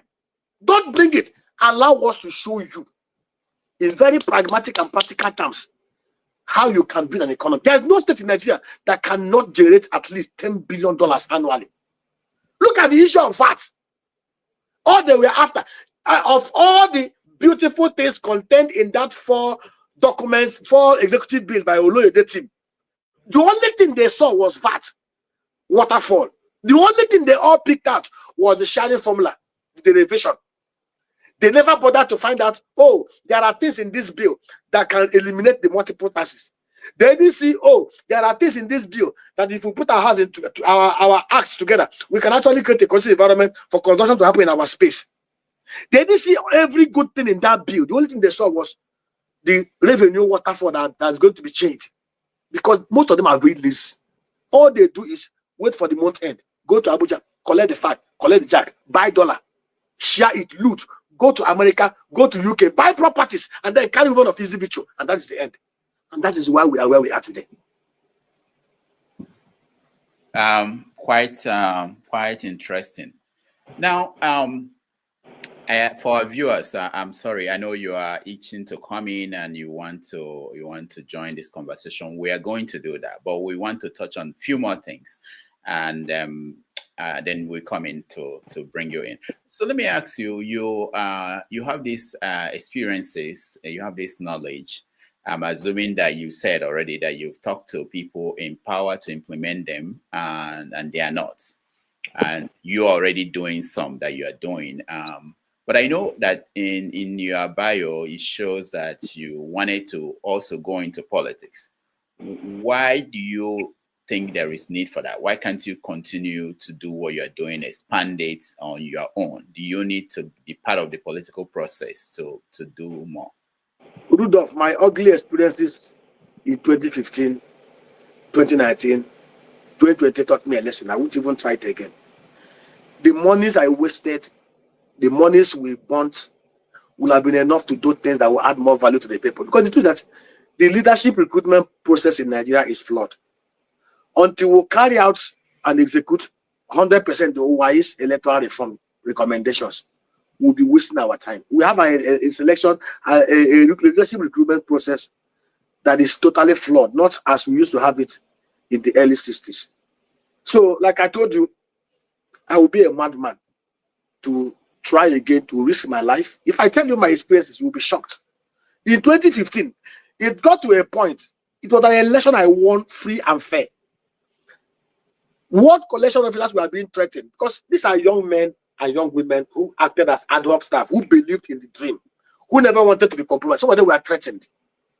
At a time, I was even being asked, if you do this, we'll give you the result. We'll give you the election. And I looked at it. See, the truth is, those who understand what leadership is will not compromise principles because they want power. Those who you see that grab power by all means don't use power for the good of the masses. So I tried as much as possible to see myself within this space. I give you an example. Look at National Assembly. Rudolph, imagine me in the Senate with the nonsense. See, they will suspend me 10 times in 1 week. And that is the truth, because I cannot stomach the shenanigans there now. I can't. If I talk, I will organize one press conference. You suspend me, I go to court. The truth is, we lack in Nigeria, in the majority, men with good conscience, men with skills, men with knowledge, men with passion. Okay, now, we have left the space for them. And we are saying, I said, see, we are not asking to do this for you. We are telling you, look at this, take this template. It works. A template works. A template simply saying it's like a recipe. If you put H2O, you get water. Anywhere in the whole world, H2O is water, hydrogen and oxygen. I said, look at this recipe. Put it this way. I'll give you an example. Sometime, some years back, as the head of project finance in the bank, I was part of the team that advised from the buy side the acquisition of NAFCON. At the time, NAFCON was sold. NAFCON was sold for $152 million under Obasanjo guided liquidation. NAFCON was only fertilizer company in the whole of West Africa. NAFCON nameplate capacity was about 775,000 metric tons per annum. And at that time, Nigeria was importing million tons of fertilizer into Nigeria. And of course, as an investment banker, we're like medical doctors. If you can't hide away the truth, you must tell us the truth about why the business did not work. We intervened, the technical people and all the rest of them. And we discovered that the place was run down because of inefficiency. Firstly, 98% of the raw material for producing fertilizer, urea, ammonia, and the nitrogen, is gas, natural gas. As at that time, NGC was selling a standard cubic feet of gas for 22 cents. At the time, they were selling for 22 cents. It was selling for $1.25.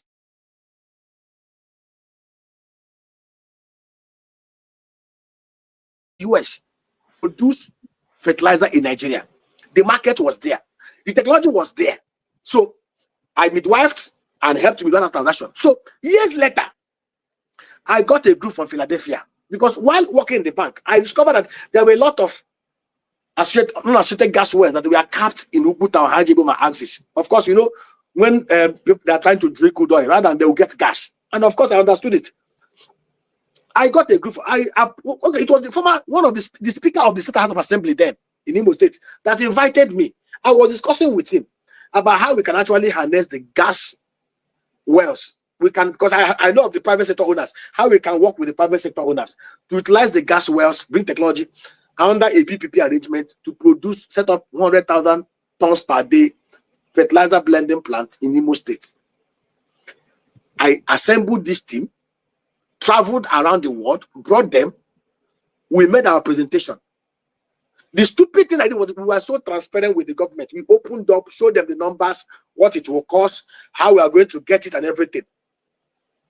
When they saw the numbers, their mind didn't tell them that the man who has the recipe understands what is in the recipe. The next thing the governor did was they suspended talking to us. 3 months after, I saw in the National Daily that they went to Cambodia to go and bring a group to do similar project I wanted to do. They hijacked it. As I talk to you, over a decade later, that project has not seen the light of the day. So these are the kind of people that we have in government. Whatever they see, whenever you bring any project to them, whenever you bring any idea to them, what they're after, like the policemen on the street, what is in it for me? They are not after what is in it for the people. What is in it for my legacy? What is in it for my name? Just like Michael Obara would think. Michael's vision was to put affordable food on the table of every indigenous of the old Eastern region. If we can get, and I told him, I said, I was sharing with one of the governors. I told him, I said, let me tell you this. The total fact and jack you collect from Abuja, even after paying, even if you steal everything left, it can't be more than $25 million every year. You can, even if you steal for 20 years, you cannot be as wealthy as Aliko Dangote. But we can put in place an MCD PPP framework that will balloon your state and create over $3 to $5 billion. Even if you decide to set up an SPV to own 10% of it, it will give you more money than you can steal in 10 years legitimately in a year. But they are very impatient. Most of them have not been trained and programmed to think long term. For them, is this Igbo ideology or some of this negative Igbo adage? He that climbs Iroko tree should remember to carry on the list, because he cannot be able to climb a second time. That is how they think. All right. There are interesting things you are raising, interesting questions and issues. Let's quickly see if we can touch on a few things in 10 minutes so that we can bring in our audience. They are really eager to come in. This is the longest I've ever talked to a guest before they come in. So let me go first to these ideas that what you're doing in the Southeast in the agro-business sector. How are you dealing with the issue of insecurity? Because that's a major factor in what we have in hindrances across Nigeria. You know, like I mentioned to you, in business, in life, everything about life has risks. What you try to do is you analyze your risk, dimension it, and provide mitigants to enable you overcome some of those risks that you can deal with. I told you that we lost so much money in Niger State. There was a place we got an agro park, and our plan was to do 300 hectares of banana palm plantation pilot scheme, 300 hectares of Cavendish banana, because I saw a place in Côte d'Ivoire where a French company did 1,700 hectares, and they do over $53 million annually exporting it. Our plan was to use some of the airports to begin to air freight those bananas out, either as chips or other blended form. And we went to work. We bought bulldozer. We had to bring in prefabricated factories to process palm oil across the value chain. The unfortunate that we didn't know that there was an issue of land dispute between the community in the Ebonyi State, Eda in Afibo, and the Okwabodo, where the land was given to us with CFO by the Abia State government. After we spent millions in getting the place surveyed and other things that we paid, we went to work. We cleared the first 60 hectares, did everything. One fateful night, we are even paying the military to protect the place, but they will come in the morning, they will go in the evening. In the night, one fateful night, bandits from Eda, youths entered that place with raw acid and destroyed everything. We lost hundreds of millions of naira in that project. So, of course, these were investments from my former employers, my bosses, those who trusted in my vision. And of course, interestingly, these are Ndibo who believed in that vision. They were not deterred. So basically, when we saw what happened, we now went back to recalibrate. Now, what we now do, we're no longer doing open farming. Every agro park that we have must be fully fenced and gated with security in place, drone, CCTV, and everything. Today we have land bank of over 57 hectares across the Southeast, and we are appealing to Ndibo. If you have any land that you can fence, that you can put gate and borehole, do it. And our illustrious sons have been answering because of insecurity. So we are doing it in gated environments, secured environments. And these are things, and of course, there is a cost implication, because in Netherlands, most of their farms are done in open field. You will not see any herdsmen coming to destroy them or whatever. But unfortunately, in our land, it's not the same thing. While we are waiting for government to put in place the necessary security measures to protect honest enterprise, we have adopted this a bit more costly measure to ensure that we provide jobs, we create wealth, and we put food, affordable food, on the table of every Igbo man in the Southeast. I'll give you an example. In Ebonyi State now, we're trying to see how we can do backward integration, doing paddy rice farming. We have 2 rice mills. They are not in the Southeast. We painfully, I'll give you an example. One of the agencies approached us, and from Okiwe local government area, we lost a factory to bandit. We lost trucks, even properties, to this issue of insecurity. An agency approached me. Okay, I was telling them about how we can set up an upstream 250 hectares of rice, paddy rice farm. across the Okigwe zone, because Okigwe zone is a rice belt. You won't believe it. While I was talking with them, security constitution being number one, I called one of the communities where we have relative peace, the Tashawula, that I want to bring this investment to your community. I expected the man to jump up. The first thing that shocked me was the man said that for us to even bring, I will have to come and see him. He told us this we are going to buy. I should buy this with my money to come and please you, to bring investment to you. And that was the last communication I had with him.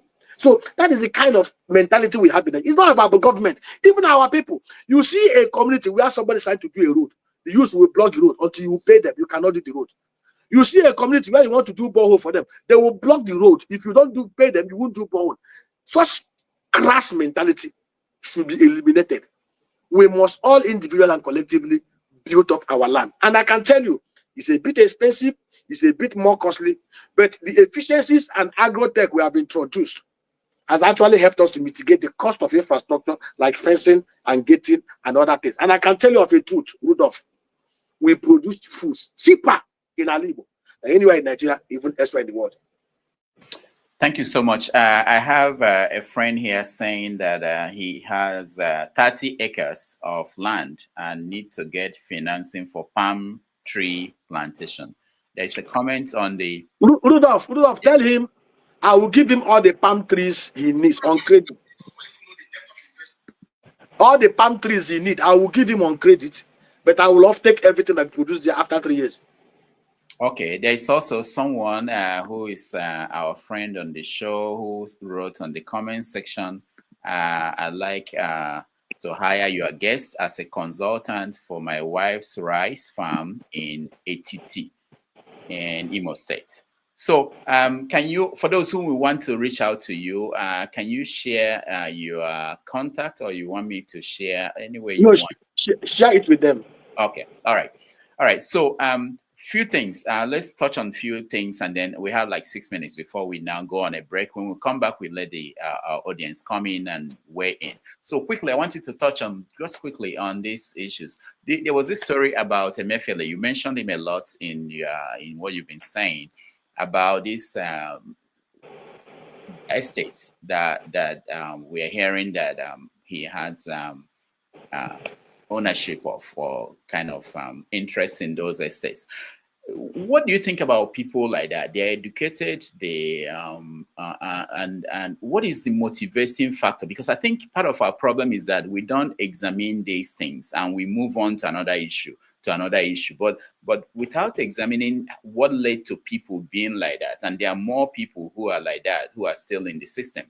How do we deal with that? How do we come to the point where there is consequence? Okay, I need to correct one thing there. The properties that are alleged to have been attributed to Emefiele had actually been found out not to belong to him. It's actually part of the propaganda. It's actually belonged, according to them, to the former Akantanjara. You remember there was a former Akantanjara that was found to have looted 109 billion naira. The question we should be asking ourselves, how did one man get to the point of amassing 109 billion naira and nobody found out? Let me tell you, public sector corruption is very pervasive. See, Rudolph, let me tell you something you must understand. When in 2015, Buhari came up with this idea of zero budgeting, every one of us clapped.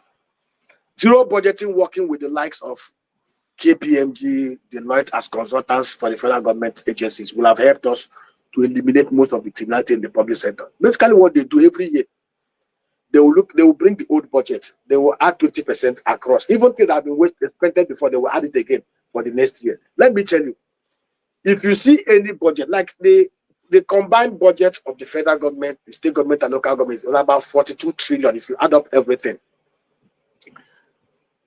60-70% of those things that they put there as a budget are actually looted. Whenever you see, if we are to subject our budgeting process across the MDS, across the 3 tiers and arms of government to real rigor, private sector rigor, bring a KPMG, bring a Deloitte, and all those to be part of the process, you will be sure that over 70% of those things that will put at the will be eliminated. What you say in the public are deliberately contrived numbers, anticipation of what they will steal. That is why you see a civil servant on a salary of 30,000 naira a month. He's not paid for 1 year. Yet he's balling. He's building houses. He's buying cars. Where did he get the money from? Okay, let me touch on another issue. When Representative Ikweche slapped that bold guy, we saw how it ended. He came to the house, he apologized, and then the bold guy sued, I think, or was threatening to sue. At the end, the bold guy turned around to apologize to the man. And it was okay with the country. It was okay. It was something. How do you process something like that? I don't know. Maybe we've stayed abroad for too long. In Nigeria, we have two laws. The one for the rich and political elites and their private sector fronts, and the one for the poor masses and the rest of the other Nigerians. When they say here is a lawless place, a place filled with impunity, it's the truth. What you see is a common thing in Nigeria. You remember in America when Barack Obama spoke harshly about a police sergeant, but Barack used some harsh words, and the backlash was so much that Obama had to invite the sergeant to a beer meeting with that professor that felt racially profiled, and everything was managed very, very well. Imagine a sergeant. Of course, the guy replied back. Imagine a sergeant replying back to even ordinary DPO. They will bury him alive even before he starts. So the truth of the matter is that we live in a lawless place. We live in a place where we have two types of law. One for the rich and the privileged, political and the corporate class, and one for the rest of Nigerians. I give an example. Is there anything Dele Farotimi said that other people have not said, other big men? Sure, you saw the other guy, the guy from the north that went to Channel TV to say similar things Dele Farotimi said. Why have they not arrested him? The truth is, there's nothing Dele said that Obasanjo have not said. Though. Sure, you know. There's nothing Dele said Obasanjo have not said that even worse. Let them there touch Baba now. It's a lawless place. One last one before we now bring in people. You're a frequent guest on Arise. I know you know the team on the morning show. There was this thing that happened where Ruben said something about Igbo people and land, and there was a backlash, and Obe brought it to his attention. And we all saw the reaction he gave. What do you make of that in terms of the bigger picture and relationship in Nigeria between the people who are high and the people who are low? Do you see that as something that is endemic? Firstly, like I said, Ruben owes the public apology, not just to Ojobe, but to Ndigo. We must make that public apology. It's not enough to say he does not care and all those stuff. What he did was atrocious. You know, he relied on hearsay to malign a whole ethnic nationality on public telly. So he should humbly accept he made a mistake. Nobody's above mistake. Offer public apology to OG and public apology to Ndigo, and let this matter end and be closed and put to rest. Is that different from how maybe people they call Oga treat their people who are their subordinates, or even how housewives treat housemates? You know, it's something I see a lot in Nigeria, and I think sometimes we don't see it if we are in that setting for a long time.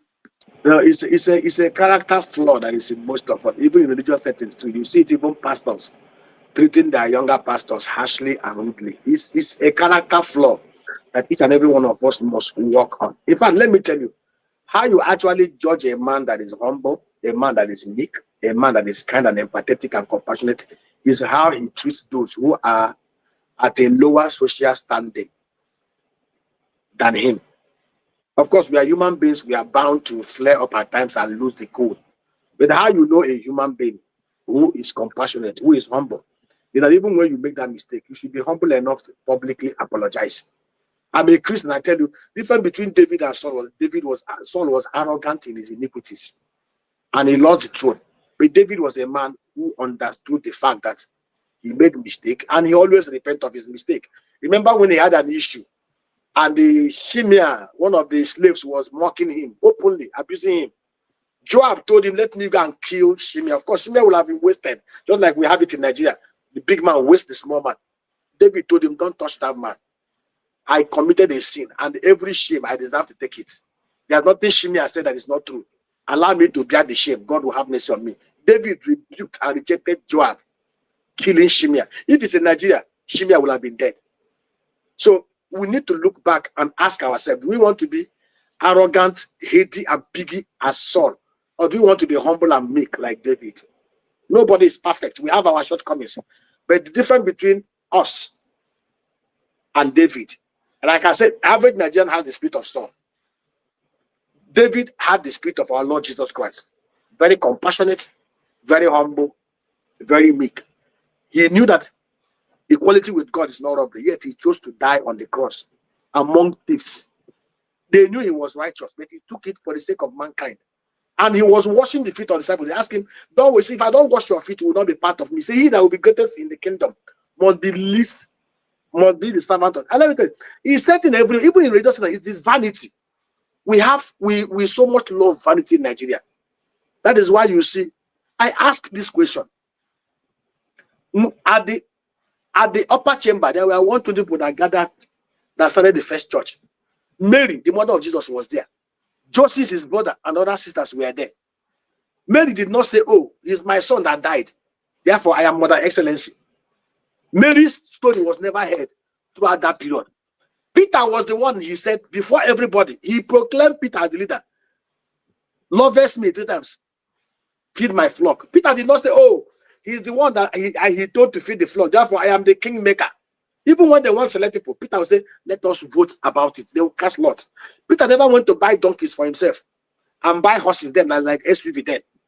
Peter had a wife and children. They were not part of that ministry. They were never mentioned. They had unity of mind. Leaders served.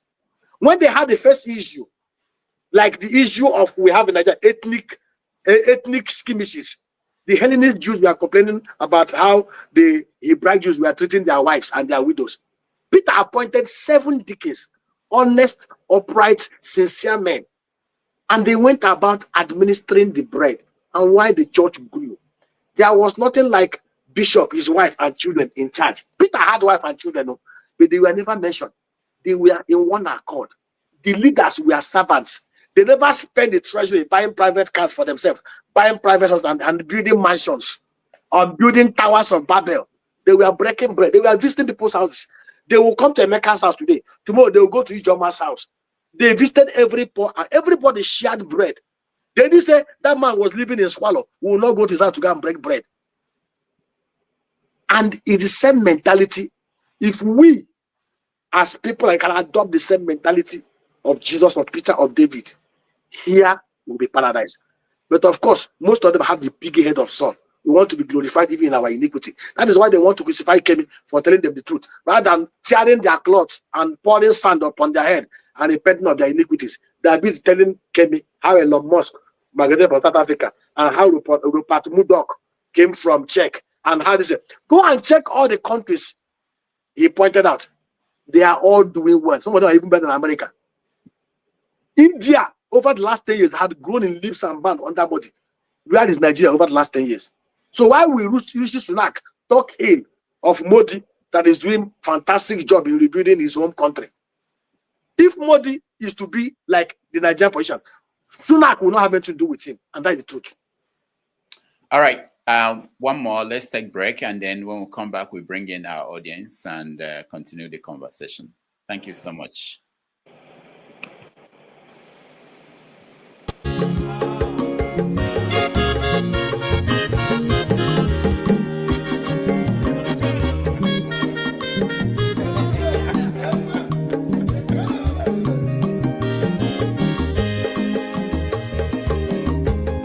When your mazolo bio, akwa mazolo bio, Max, if you bunye go kwanu mo no fube nazo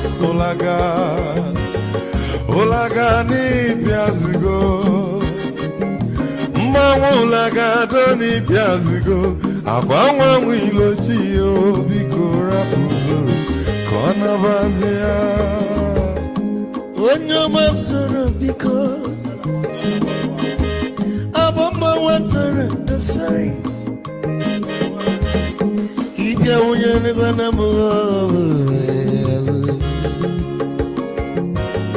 Ula gadoni biazigo Maulagani Piazigo, Abama Willa China, bigger Abuzano, Anamazia Maziwa come up, Odoguna Perezinaka, Onyamaniga de Lemo, Mazini Piazigo. Go with the melody.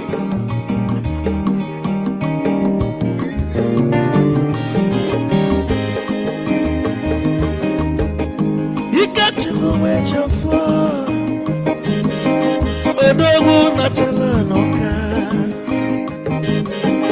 Is it one them nigga de lemo? All I got on him is a good night. Lagadoni Pesigo, Amama Wilo Chilo, Nicorabuzo, Anamazi, say, Onamazoro, Amama Wazoro, sorry. If I were to Guanamo, Mulagadoni Pesigo, Nazaboy. Maulagadoni Piazugo, Amama Wilo Chilo, Biko Rapuzoro, Anabazi, Ice. A dog can never be kitchen for Amaquamnica Gogodia. Well, you work well on the catch up a bell. Hey, you want?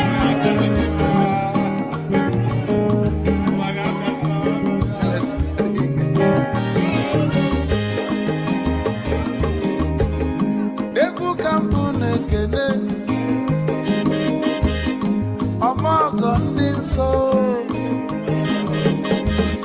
Chukwu Emekalumo Ike Chukwu Negaji Esi nwanne m ekene ịlapụlụ ife niile na-eme wee bịa ka gosili na anyị na gị bụ nwanne wisdom ga-adị ka nye gị maịkị ka ogobanya bụ egwu isili mmasị ọ bụ na-etiri egwu a malụkwa malụ n'imego m ife ọjọọ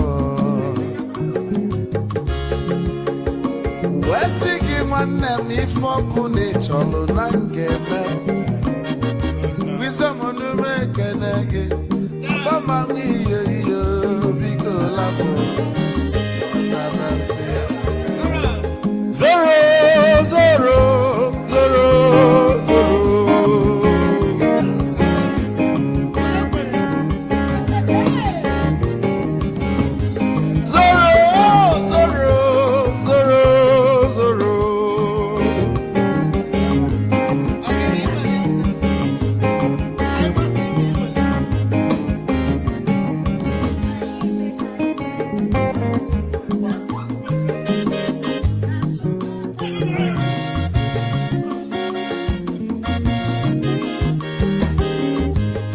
Geduru joy na bugwa osa Sokoto Ujembe mwilo Anu solo mwe manofia nara Onye nwuro zurike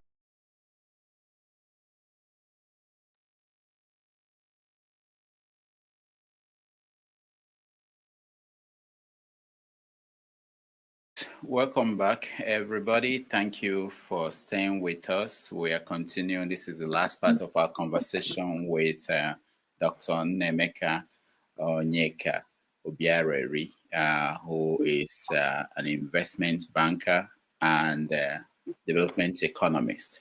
So he's been telling us about what his experience has been in Nigeria and working in the Southeast. I'm getting a lot of comments from so many people I didn't know, even people who have worked with you. A friend of mine just wrote me that he has a cooperative society engaged with you. They started a greenhouse. It's called Ladima Multipurpose Cooperative. So I didn't know these things, but wonderful. So let me bring in our audience, and as they come in, I want you to maybe talk about the Biafran movement and what happened in last few weeks with the arrest of Simon Ekpa in Finland. What impact do you think that has in the Southeast? Has anything changed? The truth is that people like Simon Ekpa are able to hold sway and they create the nuisance that they created because we have gaps in leadership in the Southeast. Gaps in leadership. P2B in Anambra, when Peter was governor of Anambra, remember that when Peter was in Anambra State, Masop was creating mayhem. Ralph Wazika and Co. We are creating mayhem in other states in the side. They never messed up in Anambra State. See, what you see here are people trying to model up genuine agitation by people. The truth that Igbo are marginalized. Nobody can deny that. The southeast of Nigeria is grossly marginalized. And because there is no leadership in place. So every Dick, Tom, and Harry try to fill the vacuum. When there's a vacuum, all manner of people will come up. And I ask you this question. If we have responsible leadership, like what I've shared with you here, Imo has 305 electoral wards. If we have responsible governor and responsible local government chairman who recognizes the importance of the people, involving the people in governance, and like I told you, create agro-industrial clusters in every of the wards that will put our youth to work, that will make them to be gainfully employed, that will address the marginalization. Some people will not be able to explore the gaps to create mischief. I gave you an example here. I have a rice milling plant in the north. You will load your truck of rice from Abuja through other places, Nasarawa to Benue. You will see minimal checkpoint. But immediately you enter Nsukka, that is where the bedlam and the madness will be unleashed. Every 1 kilometer, you will see one checkpoint. Either uniform checkpoints or checkpoints of Igbo civilians working for one local government area or the other. It will shock you. The truck of rice carrying 850 bags of rice traveled over 300 kilometers. They did not call me on phone that they had the issue. Anybody stopped them, stopped from them. But from Nsukka, passing Enugu to Anambra to Owerri, we spent over 546,000 naira. Quote me anywhere. Some of them were receipted, but there was one that happened. The boss have all the documentations in place. This one happened at overhead bridge after Niger Bridge in Asaba. Those guys stopped the bus. I told them, I said they should report them to the police. They said that they are working in tandem with the police, that it is a waste of time. They kept the bus there from 12 a.m. till 8 p.m. in the night. When I saw that the guy was scared that they may kill him, I asked them, okay, since you are insisting they must pay 75,000, can you give me the local government account so I can transfer the money? You know what they did? There's no local government account. They brought a POS.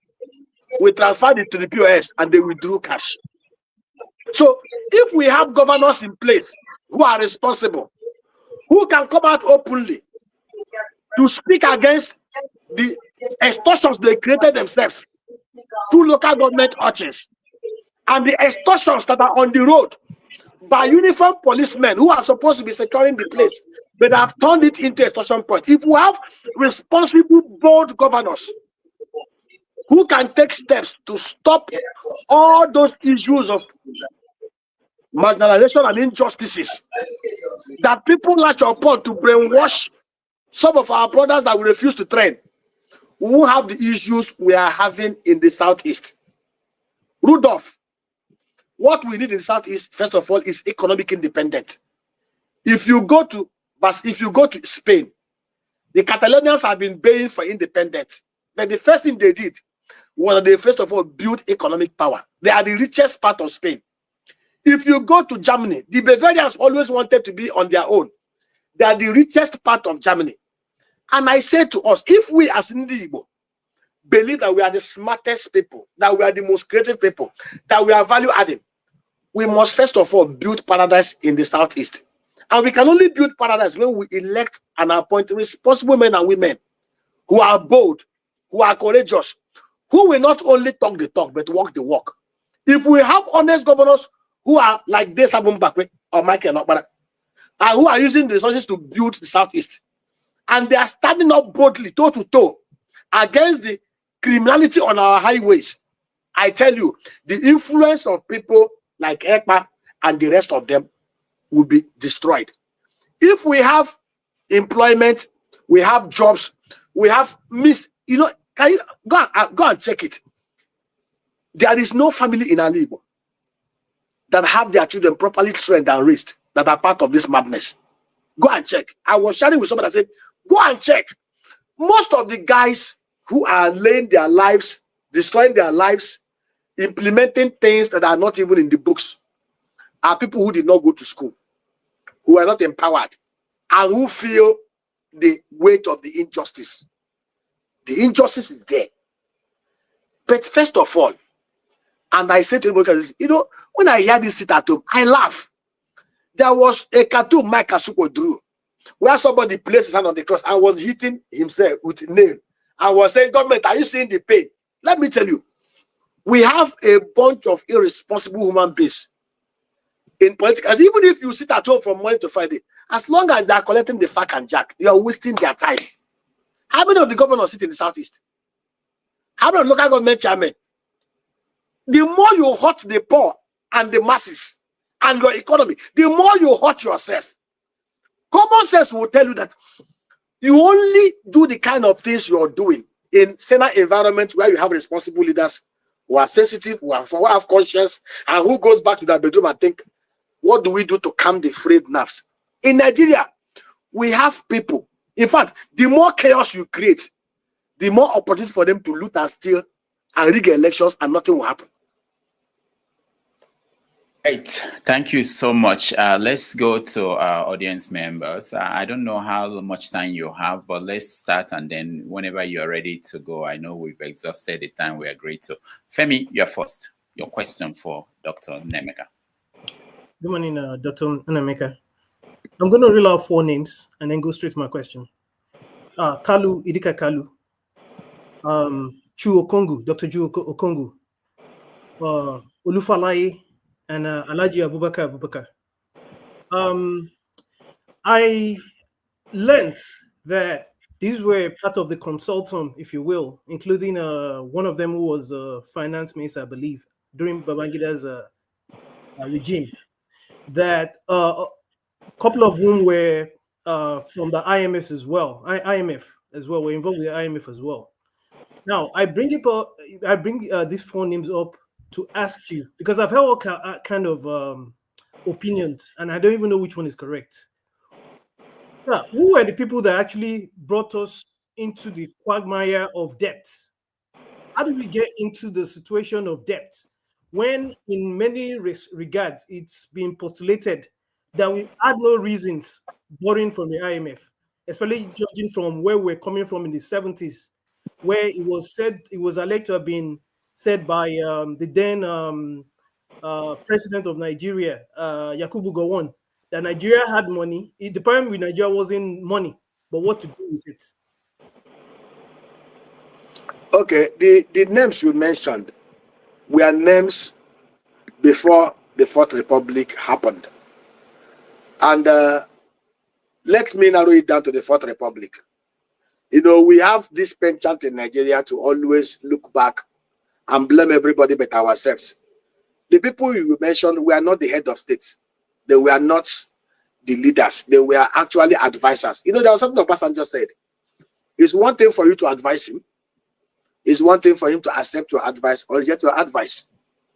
The role of advisors is to advise. The role of the leader is to look through and sift through the motley crowd of advices and then pick the ones that he thinks best suit the interest of his people. The problem we've had in Nigeria is that we have never had selfless leaders in the mood of Michael Okpara, in the mood of Desamon Bakwe, in the mood of Lateef Jokonde. Let's look from 1999.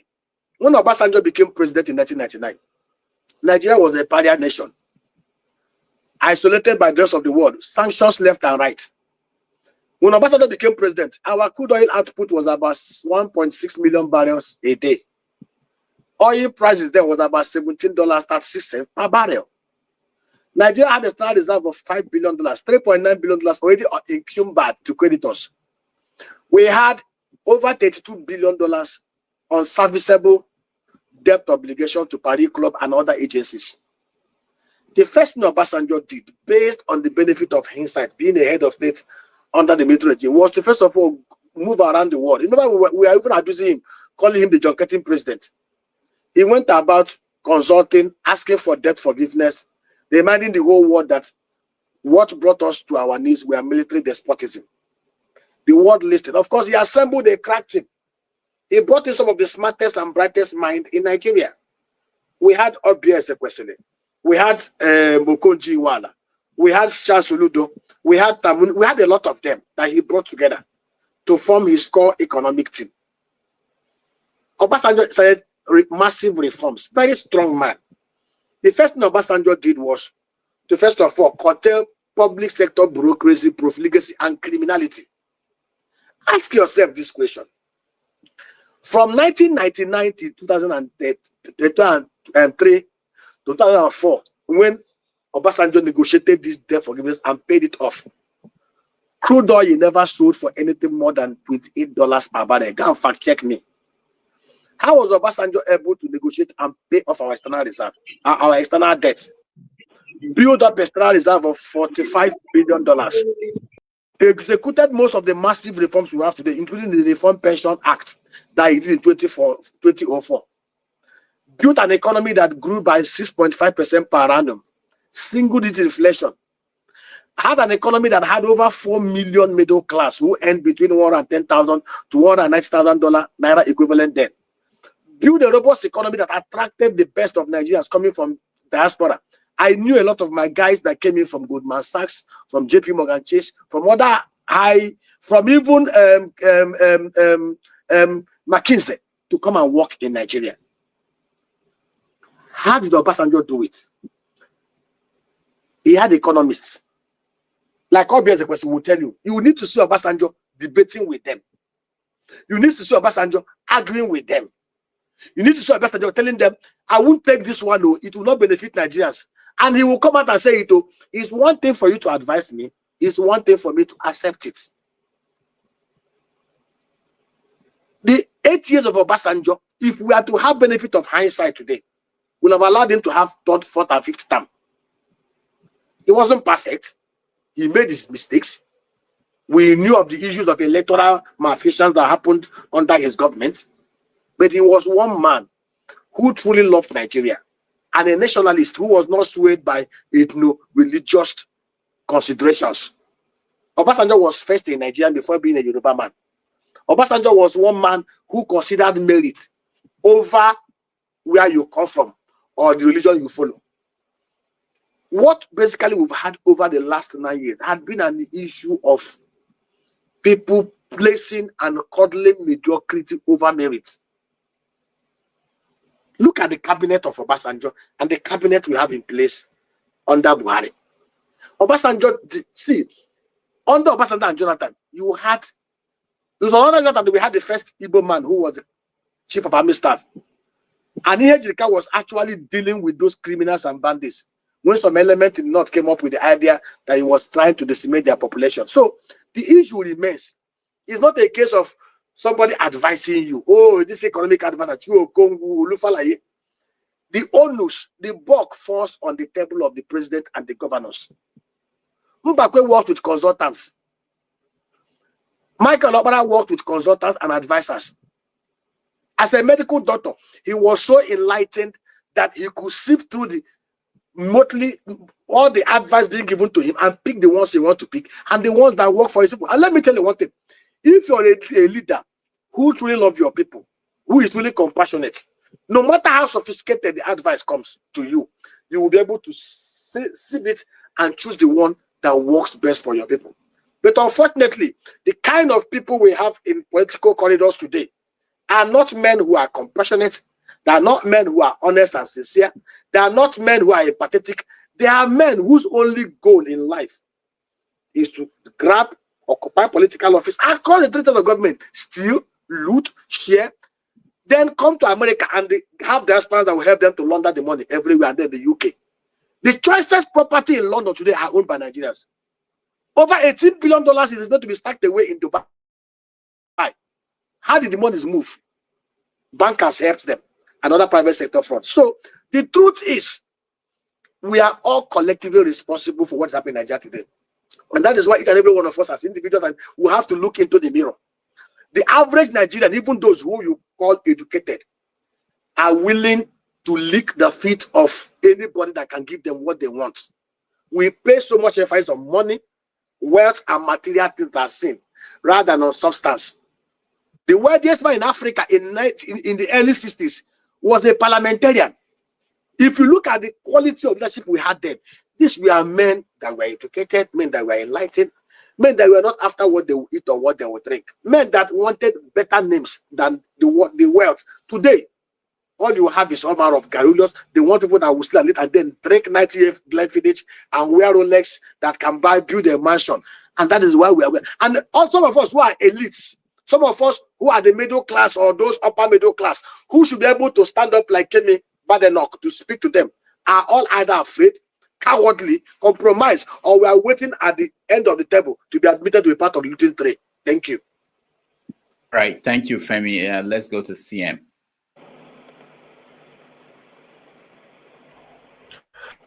Okay. Okay. Thank you very much, Rudolph. I believe I'm okay. Thank you. Nnaemeka Obiaraeri, Dr. Nnaemeka Obiaraeri. Thank you for being our guest today. Actually, I can say whoever claims that he hasn't heard about you, if I say the person is a stark illiterate, please forgive me. Now, let me say this first. The consulting firm Dr. Emma Yopara used on the recommendation of Zeke is based in Boston, Massachusetts. I think it's called Atodi Little. They help you to plan the Eastern region economy. Atodi Little, yeah, I know about it. Yeah. So, from what you've said, I can sense a lot of hope, but a lot of frustration. Yeah. I don't know whether hope is bigger than, I don't know whether it's more of hope or more of frustration, but it's left for anybody that has listened to you to judge. There is hope in abundance, there is frustration in situ. So what I will tell you is this, from Nigerian experience, you've experienced the politics.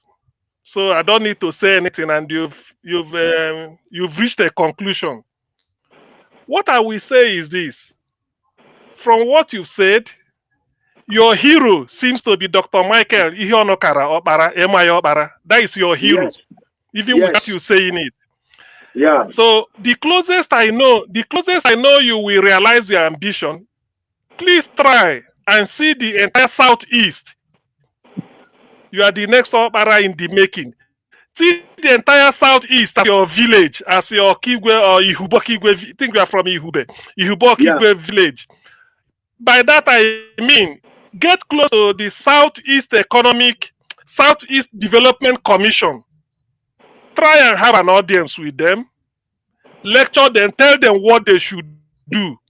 Now that they've just constituted it, I would like you to be their unofficial, just volunteer. I bet some of them will be listening. You get close to them and tell them that this is what you want to do. In fact, not really advising them, they should follow your lead.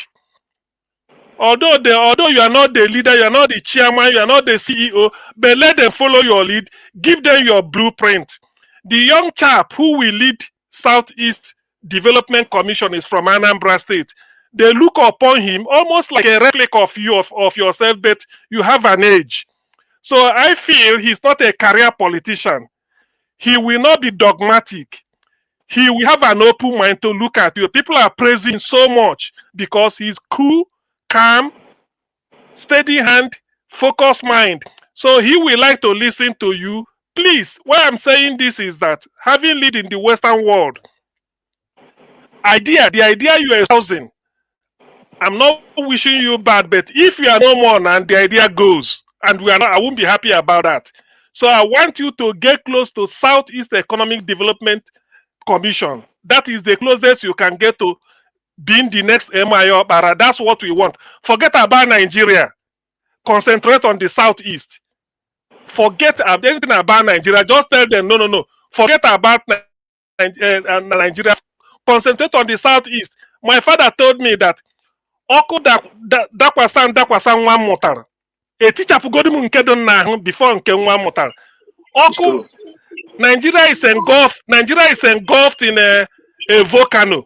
Where do you start? You start from Ihubo Okigwe, and the Ihubo Okigwe you are going to start is Southeast. Please don't listen to Nigeria. Concentrate on the Southeast. At least for the next 1 year, there will be a result. Forget about Nigeria. It doesn't exist for now, in my mind. So just for your idea to benefit us, Ndibu, please concentrate on the Southeast. If anybody needs you, they can knock at your door. Otherwise, get close to the Southeast Economic Development Commission. That is how you are going to realize and be our next MIO Bara. Thank you very much. Thank you. Thank you. Thank you very much. All right. Kene, you're next. Yeah, thank you. Good to have you here, Dr. Nnaemeka. I agree with a lot of things you've said, and I equally disagree with some. And that is the reason why I called him. You know, some of us, we've been in the business of transporting agricultural products from the northern part of Nigeria down to the east. And we can share our own side of the experience. While transporting your produce, there's what they call produce fee. Is a form of tax or levy, imposed on agricultural products while being transported from the north down to whatever part of the Nigeria you're transporting it to. You cannot pass any state without paying the state produce fee. Let's say, for example, you started off from Taraba State. You must pay the Taraba State produce fee, Benue, Enugu State, to wherever you're going to. There's no way you can pass through those states without paying those fees. And from my understanding, you don't pay to the military, not to the police. You pay to civilians. Some of these civilians, they do work together with the military. Sometimes you see them at the military checkpoints. Sometimes you see the federal and the state produce collectors working together. So you have to pay two different types of fees. Or in some states, you have them in different locations. So you have to pay for the federal and for the state. Some of us, we have taken that to be a normal in Nigeria. I don't know, from your own experience, when you were talking about extortion, you emphasize on the Southeast. In as much as I disagree with what is going on with the Anambra State government when it comes to taxation, I also believe that your experience at the head bridge on Nisha is not out of order. There is no way you pass Delta State heading down to head bridge without paying Delta State produce fee. There's no way you pass through Edo State without paying. So why is Anambra State's own an exception? And again, if you're coming through Enugu on the other side, there is no way you will pass through Enugu without paying Enugu State's produce fee. And again, when you come to Anambra State, immediately after Ezo River, you must pay that. They have their checkpoints there. You must stop there and pay. So I don't think that is out of order. The only thing that I would disagree with is when police or army are imposing a sort of collection of illegal fees from motorists or from those trucks, then I would disagree with that.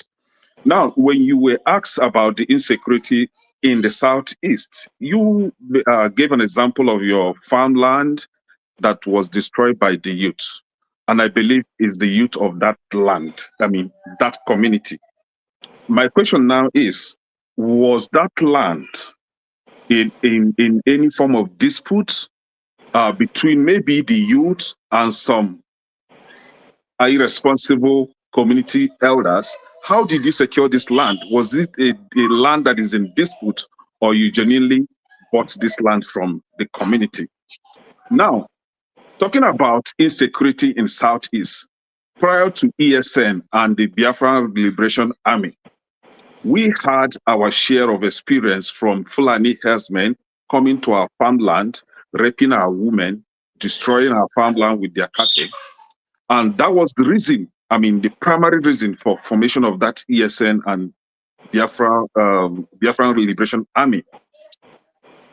I would not question why ESN or Biafran Liberation Army was formed, because it was formed for a reason. The likes of T.Y. and Juma, we are calling on their people to protect themselves since the federal government could not protect them. We had other northern governors or leaders calling for self-protection of their people. Why is the Southeast own different? Yeah, Kenneth, thank you. I wanted you to round up one question. So everybody, please find your best question so that we can get to other people before our guests will leave. We've done 3 hours, 2.5 hours more than that. And so go ahead, Dr. Nnaemeka, you can answer him or respond to his comment. Okay, Ekene. There's what we call hackney permit.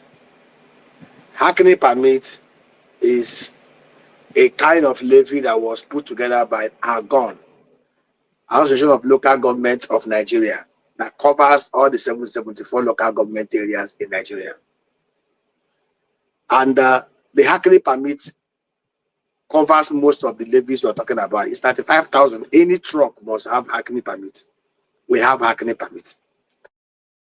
You talk about levies. When an agency of the state collects levies, where are those levies paid to? Is this state or local government account or to POS agents on the road, and then cash withdrawn by those agents? Now, the taxation we're talking about was not even for Anambra State. It was after Anambra into Asaba. And they took 75,000. I didn't say 7,000. You talk, those levies we're talking about are levies. There are levies that you pay into acknowledged local government coffers. Of course, you know that multiple taxation also has its implications in the cost of goods and services in any economy. And that was the whole essence of the executive tax reform bills that was put together by the Terry Oloide team, so that we'll be able to eliminate all those multiple taxation by federal, state, and local governments and unify them into one codified body. Then we'll have a waterfall through derivation. Paying the right taxes and levies is not what I'm talking about. What I'm talking about are extortionate points where they will put a gun on your head and demand for you to pay. So there is no local government levy than 75,000. I'll give you an example. A particular truck paid a levy that is over 1 kilo after 2 kilometers. He saw another of the agents on the road. He gave the receipts of what he paid to them, and they withdrew one of the receipts and were harassing the guy. Unfortunately for them, the guy had a police officer who was in the car and who now saw what they did and an issue, and they ran away. So what I'm saying is that multiple taxation is not. I can give you an example. I produced the bag of rice at the mill for 68,000 naira. The bag of rice ended up being sold for 100,000 naira because I have to pay for the logistics. Every of the cost that we incur, we will divide it and put it on top of the last consumer who will pay for the goods, and which is not good for the welfare of the Southeast. Now, you talk about both of us are on the same side. How did even ESN came to be? It's part of the irresponsibility and gap in leadership in Ali Igbo. Remember when this issue of madness started? The Southwest formed Amatokun. Remember, the far Southwest was proactive to form Amatokun because these terrorist herdsmen were everywhere. The Southeast governors could not do anything. They were pussyfooting. And because there was absence of leadership and there was a gap, that was how ESN came to be. And you and I know that when you give arms to a very uncoordinated entity, even no matter how well intentioned you are, some criminal element may try to abuse it. And because it's not a structured arrangement, you cannot control that criminal element. And one thing about handing over arms to an uncoordinated group is that the criminal element over time may overpower the genuine intention of the good ones, and they will paint everybody in black light. And of course, you will also not forget that some state-sponsored actors may also come in there to discredit them. You remember Asari Dokuba confessed of his activities in Imo State. Is Asari Dokuba part of ESN? Is Asari Dokuba part of the Ebubenketa that Hope set up in Imo State? Those are the kind of lawlessness that we have when you have absence of leadership. Take, for instance, Anambra State. When Peter became, I gave you the example of what Peter did. You and I know, and I've shared this thing with the governors. If the Imo State governor is sincere, and he says today, we have 305 electoral ward, he said every community, I've shared with them on how we can tackle insecurity in Imo State. Every community, give us 30 or 50 of your sons. The community knows the good, the bad, and ugly. They select the good ones. You train them and you equip them. The same thing with every community. It will take about 32 billion. I've showed them how they can stop the Security Trust Fund. If you have your community youth gainfully employed, you create clusters, and you hand over security to the people, they will protect themselves. Lawful terror, the ties on lawful terror. If you're in a family, you're 8. One person has AK-47. And he's the idiot in the family. As long as all of you are weaklings, if he anytime he exhausts his money, he will cock his AK-47. Everybody will release. But if in the family of 8, 6 of you have AK-47, that bad one that has AK-47 will advise himself either he leaves the family or people will liquidate him. So the problem we have in our Igbo today is that we have a responsible leader. Let me tell you, if I'm the governor of Imo State, I bet you our people want people they can trust. If a governor is trusted by the people, if a governor has the confidence and legitimacy of the people, and they truly believe that he is responsible, he can protect them, he has their best interests at heart, he is not subject to any external influence, they will listen to him and they will help him to secure their state 24/7. It was easy for Peter to do Anambra because Anambra people trusted Peter. They believed in him. They knew he was not there to loot their money, and he was very transparent. Transparency and accountability and responsible leadership eliminates all manner of gaps for anybody to exploit. The gap we have in Igbo today is a gap created by absence of quality and responsible leadership in the mood of Michael Okpara, and the most recent in the mood of Peter Obi. Right. Thank you so much, Dr. Nnaemeka. Thank you. I should give you Thank you. I'm holding my phone. Thank you. Thank you. All right. Thank you. Answer next. All right. Welcome to the show, Dr. Nnaemeka. And Ali. Dr. Rudolph, thank you for hosting another show and bringing quality, high quality guests to this program. Then, of course, Dr. CM. By the way, Dr. CM, I'm going to use your name as is shown on the screen now. You have not to be perfect, but better.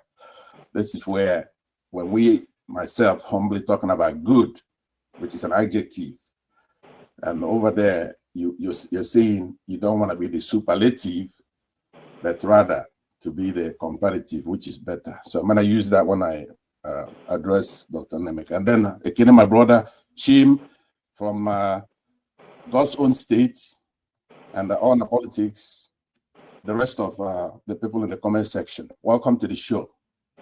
Dr. Nnaemeka, I have to tell you, I don't have a lot of time. You see, when he was approaching me, Rudolph was admonishing Kene about time. He's talking to me, right? It's my turn next. He does it every week. So what I want to do is to make some comments, and then you could talk all day. He's not going to bother you. So let me go ahead and start by saying, you're a very brilliant guy, practical, theory. You've got it all here. You've elucidated that when I was listening here. You get all the solutions for Nigeria's problem, but we have a problem in the country, which I'm going to ask you a yes or no question first, and then I continue. I'm going to say the overarching problem we have in the country is that of tradition. We have an Islamic tradition, and then we have the Western tradition. Do you think we have that intersection, and it's a big problem for us? The problem we have in Nigeria, like you rightly pointed, we have different civilizations, conflicting civilizations coming together under one umbrella. And if you look back, before independence, Obafemi Awolowo, Ahmadu Bello, Tafawa Balewa, Herbert Macaulay, Zeke, they all had conferences and summits where they agreed on a constitutional and physical framework that clearly identified our divergences and that will harness our strengths. If you look at the constitutional and physical framework of Nigeria, we had stronger constituent units and a weak center. We had like something like a confederacy between 1960 to 1966. There was tribalism, there was ethnicity, but people grew at their own paces. People looked inward because whatever you produce, you keep for yourself and you pay little to the center. The problem we have today is that we have conflicting civilizations being yoked together under one quasi-unity system of government that is not working. And I will tell you the truth, as currently constituted, Nigeria will never work. Even if you bring an angel, after that angel had gone and the devil comes over, he will destroy what the angel had done. The only way for Nigeria to move forward is the issue that Kemi Badenoch has raised. Kemi said something very, very instructive. And people are trying to dilute it. Kemi said, he has nothing to do with Shetima and the Northeast. Kemi said that first of all, she's Yoruba. Remember, Kemi was born British. She only came to Nigeria as a teenager because her parents wanted her to come to at least normal Nigerian men and women. When they give birth to children, they want them to go back, at least know their roots. Most of you will do it. And of course, she came to Nigeria and she had some ugly experiences that she took back to the UK. And of course, when she highlighted it, Shetima, being the arrogant person he is, some of the problems we have in Nigeria, rather than address those issues, started attacking her name and everything. And Kemi, rightly, Kemi said, first of all, I am Yoruba. I have nothing to do with Northern Nigeria. I'm only part of Nigeria because my parents were born into Nigeria. And I also concur with what you said. My grandfather, Obiaraeri, when I was not born in Nigeria, he was born before 1914. My father happened to be a Nigerian. I happened to be a Nigerian because I was born by Nigerians, and that is it. So if we want to fix Nigeria, we have conflicting. Of course, you saw what happened in 2023. And the gulf keeps on widening. All we need to do is for us to go back and pick the 1963 Constitution, dust it, adopt whole line and sinker, the physical, governance, resource production and control framework, and devolve the 4 regions into 6 regions. Let each constituent unit, group, let each region control their own fate. Let the individual choose how they want to govern themselves. Let them produce their revenue and pay tax of 50% to the center. All right. Let the center be very, very weak. If not, this country will not work. Doc, I could see Rudolph. Rudolph, let me ask for additional couple of minutes to say the following. 2 minutes. Yeah, I applaud you for giving them another chance. I don't think that it's going to work. No matter how much chance we give them, and the reason is what you said earlier. We have a different tradition. They don't believe in democracy here from the north. Now, I could do an experiment with you, which is to give Rudolph, if you haven't, give us, how does Rudolph have Northern Muslims come on this platform right now? Try to bring the country together so we can have discussion. We don't know how to bring them in here to talk, right? You have people from all over Nigeria here, but they're not here. So if you have a solution that's practical, tell us so that they could come here and then we could tell them they'd be like a vector carrying back to their place. They turned off the beavers where we spent 400 billion naira to conduct an election. And they just turned it off by provocation, which is to say, see, when you're in a relationship where somebody has no respect for you, to where they've gotten to the point they say, do your worst. There's no other reason to talk. So I'm saying respectfully to you, and a lot of our intellectuals who are mostly pacifists, because in their nature, they want to solve the problem, right? I'm saying to you, we've gotten to where they've captured our people. Even somebody like Dele Fara to me right now, right? Nnaemeka, who was basically telling the truth. They have him in a good. That's provocation. Why should I go back to some kind of constitution we had in the past rather than to do it the way Pakistan did it, and with India, Bangladesh, the Jews in Israel are doing it with Palestinians. Nobody has the solution that is that where you have the kind of percentages we have live together with Sunni Muslims. They don't want to listen. So what I'm saying is that we have to do by force. We have to. Let me just land that, Rudolph. This is important. You brought somebody this quality here. I'm saying that, and nobody wants to hear it, but then don't make them do it. It's not me who is telling you what they're doing. We must stop them from doing what they're doing. We cannot have them turn off their beavers with impunity forever. They will forget about it. Where we elected somebody, we told our people, go and get your PVC and vote. Then you just turn it off at night. Now it's unacceptable. I believe that the consequences of turning off their beavers is gonna be war. We're gonna have to stop them from doing this. No going back to anything. As proposed, I'm on the right of Nnamdi and Simon Ekpa. I propose we take them over. We can defeat them in a war. So what are we afraid of? All right, thank you. Capturing our people, Dele Fara to me, it's in there. Anybody who tells the truth, they capture them. It's like, do your worst. Thank you very much. And sir, hopefully we see again under another circumstance, because you have the practical solution. I believe that CM gave you a good advice. Concentrate on our people to grow our yams, and there's nothing they have in the north. We cannot produce tenfold better than we're doing over there. We just let them to do that so we could engineer some satellites, AI, go to space while they're doing the cows. But if they're going to use it to hold us by the balls, we'll go back and do our thing. We could do it.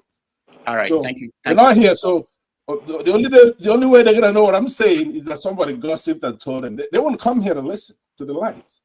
All right, thank you. Thank you, Pansat. Let's you have any comments? If you have, Dr. No, I just want to. I'm surprised he has exited.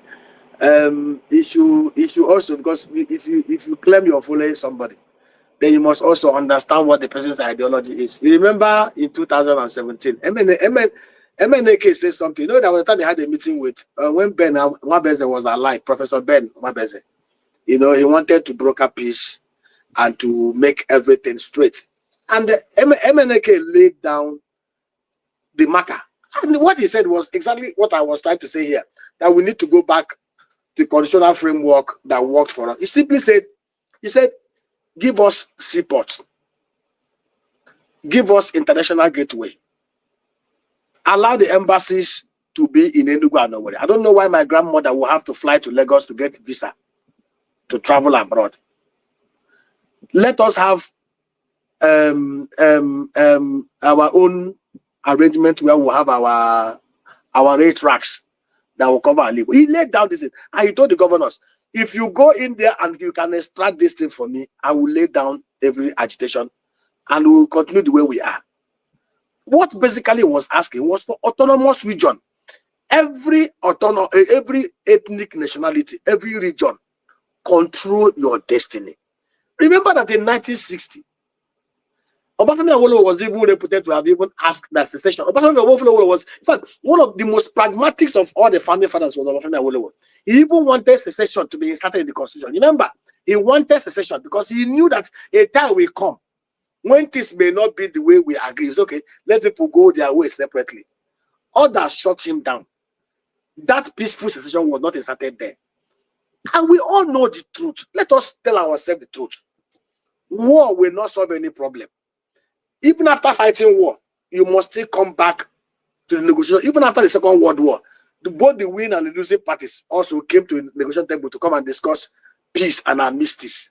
So basically, rather than war, and that is where we need to ask our own people who are in power, who are, of course, are you seeing the United Kingdom? The Scottish National Party, which represents Scottish interests, are part of the National Parliament in Westminster. Remember, there was a time they moved for them to have their own independence. They had a referendum, and they lost in that referendum. They did not fight about it. They went back again. But they, as part of the big United Kingdom, elected people that protect the interest of the Scots. If we have responsible governors, if we have responsible men in the Senate and House of Rep, if we have responsible men in the state assemblies who truly love Ali Igbo, they will be the ones. Of course, you saw the way the North came up together against the tax bill. You saw the way the governor of Borno State was speaking vehemently against the president. None of the governors in the Southeast will have the guts to speak that way. So what you should be asking, rather, the truth is, we lack men with balls. We lack men with balls. I tell you that if I am in the Senate, see, they will suspend me every week. I won't take the rubbish. If I stand up and talk on the floor, you don't listen. I will organize. As I'm stepping out, I am calling BBC. I will be holding word person. I will so embarrass you guys that you will be forced to listen and articulate this. The problem we have, and I say it, my brother Pansa, and that is why you see some of this we are trying to do in terms of trying to build wealth and the economic power in the Southeast. War benefits nobody. Our job is to make sure that we are able to pull and put our people on the spot to do the right things. Thank you. I said we had an election and they shut off the.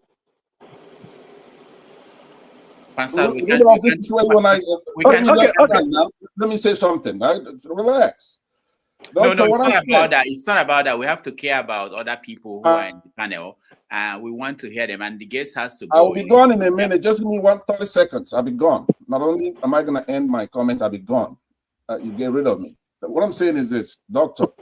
I said that our people went and voted for the right people.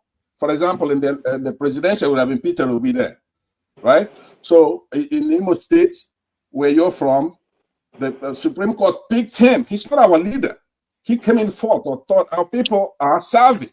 So what I'm saying to you is that this kind of provocation, who doesn't know that peace is better than war? But peace is not an absence of war. The problem is that the provocation is one that we have to have a conflict. I'm not choosing it, but you cannot in the abstract say this is precluded. I'm saying that besides, if they want survival of the fittest, why should I exit if I know I could take them over? You understand? All I'm saying to you is that you cannot determine the state by abstraction. You know, we have to deal with the animal we have at hand. It's our country, our father brought independence. If anybody's gonna leave, it's gonna be them who came in there. And they're making trouble. They don't believe in democracy. So no prescription to me, it's gonna be complete without solving the problem. We have to drain the swamp. All right, thank you, Pansat. Let's go to Obi. I think one of our problems as a people is that it's not that we don't have people of integrity or people of courage, but we lack men who can actually set law and uphold the laws and rules that they set.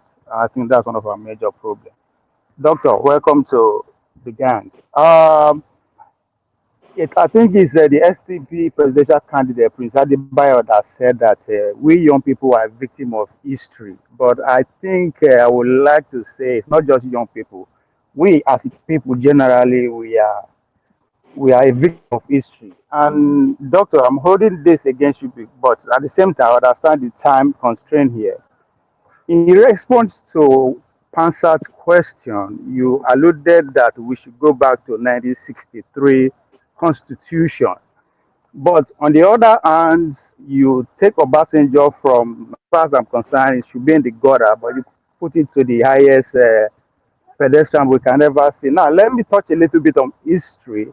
Obasanjo was the architect under his watch that the 1979 Constitution that ushered the democracy then that brought Yar'Adua to power was under him that he orchestrated that constitution, which actually give us the presidential system that we are having today. Fast forward to 1999, it was not a coincidence that he still be the one under his watch that this current constitution that we are having is in play. We should also have to put into consideration that between that 1979 to 89, that Obasanjo come back to power, where we have the military, we have Third Mainland Bridge, we have National Theatre, we have so much. In fact, we have Abuja. Now, I am putting all this to say the Obasanjo that you are putting on high pedestal is the architect of the constitution that they actually put us in this situation. Now, let's go into the 1999, his administration between 1999 to 2007 that you are praising him of, that debt were forgiven, he did this and that. No, that is not the actual fact. That's not the accurate fact. That's not what happened. You said it yourself that a lot of sanctions was meted on Nigeria because of the military regime that we are in. Now, one of the agreements is that if we can get rid of the military and come in with the democracy, those sanctions and every other investment will come back to Nigeria. And that's what happened. Means that regardless of who won the presidency at that time, either him or whoever, we will see how to enjoy what we enjoyed during Obasanjo. So those debt forgiveness was not just because Obasanjo is a genius or a assembled team. Now, when we want to actually X-ray the team that they assembled, those are the agents of what the brand new institution that we are talking about today. All of them, you mentioned them from McKinsey to JP Morgan Chase that came to work with us. They came because the investments are back. And what was the cost of those investments? We lost every of our national assets. So the idea that he is the ultimate, but at the same time we should go back to the 1963 Constitution, I'm lost. All right, thank you, Obi. Dr. Nnaemeka. Mm-hmm. Any answer to him? Where do I even start? Okay, let me. I want to point out one thing. You talked about Obasanjo giving us 1979 Constitution. Are you aware that between 1979 to 1983, we had a Latif Jakonde in Lagos State, Samuel Lumbakwe in Old Imo State, made up of Imo and Abia State, that did wonders in that 4 years under that the same 1999 Constitution? Are you aware? Are you aware of the records of Samuel Mbakwe? Mbakwe built Imo Concord Hotel in 2 years. The same Imo Concord Hotel that they want to use to steal 21 billion naira to rehabilitate it. The truth is, and we may argue why are you recommending 63 Constitution then? If that is so if this is so wonderful. Wait. I'm recommending 63 Constitution because the 1960 and the 1963 Constitution captured the agreement entered into by our founding fathers before we became independent. Unlike what we had in 1979, unlike what we had in 1999, where Abdul Salam impaneled some team led by 1 or 2 people to just write something and they said, we the people. The 1963 and 1960 Constitution, we are a constitution that we are made by the people. Remember, the 1963 Constitution was the constitution that gave birth to the Midwest, that was carved out of the old Western Nigeria through a referendum. You know, some of us will keep on talking about referendum. Referendum has actually happened in this country before. When Nigeria became independent in 1960, we had only 3 regions, North, East, and West. It was under the 1963 Republican Constitution that had a provision for referendum, that the Midwest was able to conduct a referendum and ceded out of the Midwest to stand on their own as an autonomous region. Like I said, Nigeria, just like the UAE, just like the US, can work if we have a confederacy kind of thing that allowed people that are homogeneous or that share the same kind of civilization to live together, work together, grow together at their own pace, and contribute to the center. Do you know that if we had a confederacy kind of arrangement where people are allowed to control their destiny, somebody in Kanu will not destroy beer bottle and beer crates and beer trucks and expect somebody in Owerri to collect his VAT and then give him the large chunk because he had phantom population and the 40 local government area. If you had autonomous, do you know that in 1963, the regions had their own sub-embassies in the UK and US? Are you aware? Are you aware that Michael Okpara had his own commercial diplomatic in the UK? Let me come in. Let me tell you this. The truth is, any Igbo man who is very, very smart will tell you that the world is our community. The world is, let me tell you, sometimes why we ask for allow us to, let me tell you, if we go back to that constitutional framework, even if they not want to keep the presidency for 25 years, let them keep. Because if we had an arrangement where everything we produce in our region, we can keep it and pay tax to the center. We have the freedom to generate our own power and distribute among ourselves. We have our own regional police to protect ourselves without recourse to Abuja. We can build our railway. We have our own seaport and our international gateway. We have the embassy in Enugu and Owerri. Why is anybody asking to go? People are asking to go because they are marginalized. Somebody asked me that question. Why will my grandmother have to go to Abuja to go for visa interview when he can drive 1 hour to Owerri if there's embassy in Owerri? And these things were there before. In Enugu, the embassies were there.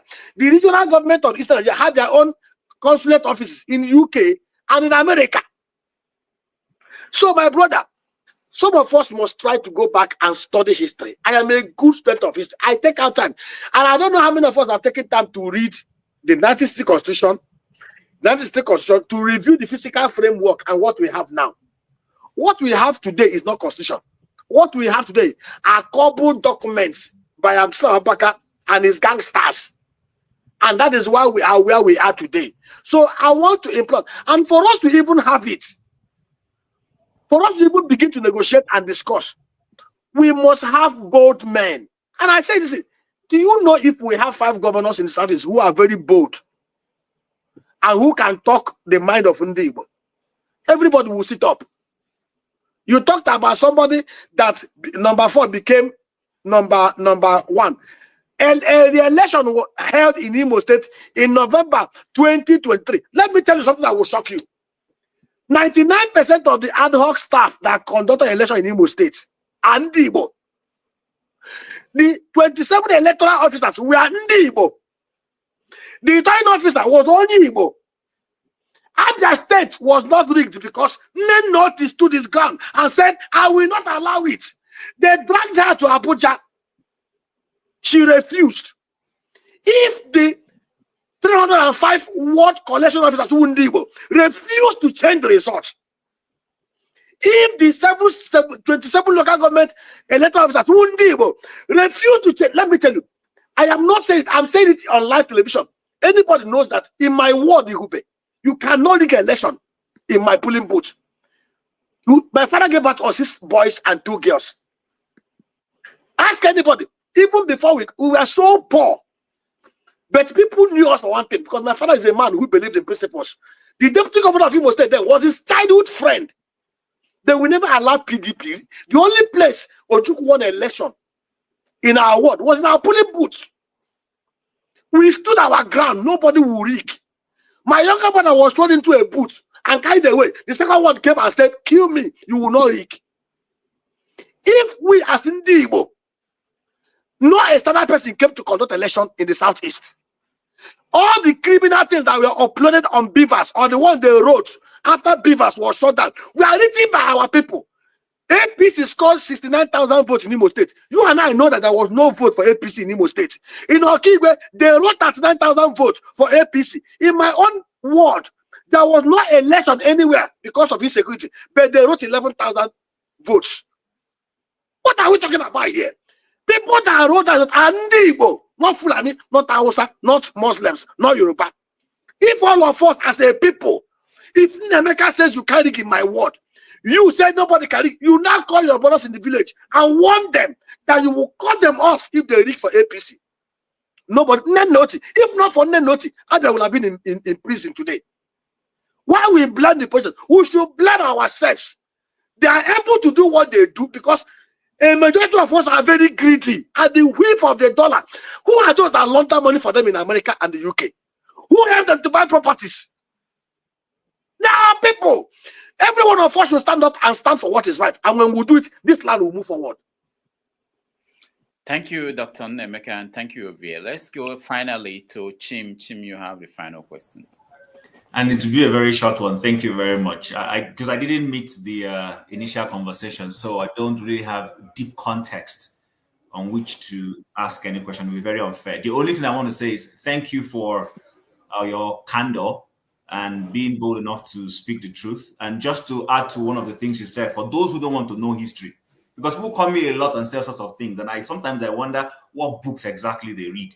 Before the Midwest referendum you're mentioning, we had a referendum that carved away Cameroon, a part of Nigeria, and it became Cameroon. So people always come here and say things, and they wanted to go. A referendum was held. They were part of the Southeast, and they said they wanted to join their kids and brethren in Cameroon, and they left. That is actually the Ambazonia group today we're having problems. Many people think that we come here just to come and talk. Go read your books properly before you come and ask questions. And as for Kenya in the UK, I'm also very happy that somebody is bold enough to realize that she's not stupid. She knows what she's saying. Yeah. I've heard people come to say all manner of things about her, and I tell them the lady is strategic. Whether she eventually wins or not, she has already broken a ceiling of leading a major political party in the UK as a black person. It doesn't matter if her party doesn't win majority eventually, or if Nigerians choose to go and vote against her because of the things she's saying. Those of them who are there and eligible to vote, is up to you. But the point is, she's not saying anything all of us don't know. Unfortunately, what I just realized with us Nigerians is that we know the problem, we cry about the problem, but when someone else says that thing, it's like the husband and wife that don't want an outsider to get involved in their quarrel. Perhaps that's our attitude as Nigerians. So honestly, I've listened to everything you said. I really have no question for you to ask. I listen to you a lot when you speak on Arise and other things. Sometimes I have a few of your videos I say that I go back to listen to. The solution to Nigeria is clear. It's just that some of us want to be blinded about it. But I hope that some of the irritants that are coming up recently will force us to do a rethink on how to restructure that country. That's all I want to say. Thank you. All right. Dr. Nnaemeka, I'll give you a chance to give your final concluding thoughts. But along the way, maybe you can address this. Going off what Ovie tried to talk about, I was at Yale University where P2B and Obi Ezekwesili had a panel discussion. And this issue came up about going back to the 1963 Constitution. P2B was of the opinion that if we had that Constitution in place, that he... So, Rudolph, put me on the backside, please. I'll be back later. That he will be the leader of the opposition, going by the number of, I think, what did he say? Well, he will be in the parliament if we are running the parliamentary system. And his voice will be heard, and he will be challenging the government in power, the way it's done in the UK. And Obi was against that. And Obi's position was that constitution or that structure failed, especially in the Western region, and that led to the coup that happened in 1966. So there is that debate. So I want you to, maybe you can touch on that while you give your closing remarks. The parliamentary system never failed. It failed because Akintola submitted himself to be used by the Northern People's Congress against the West. That was what happened. The same thing that is happening in the Southeast.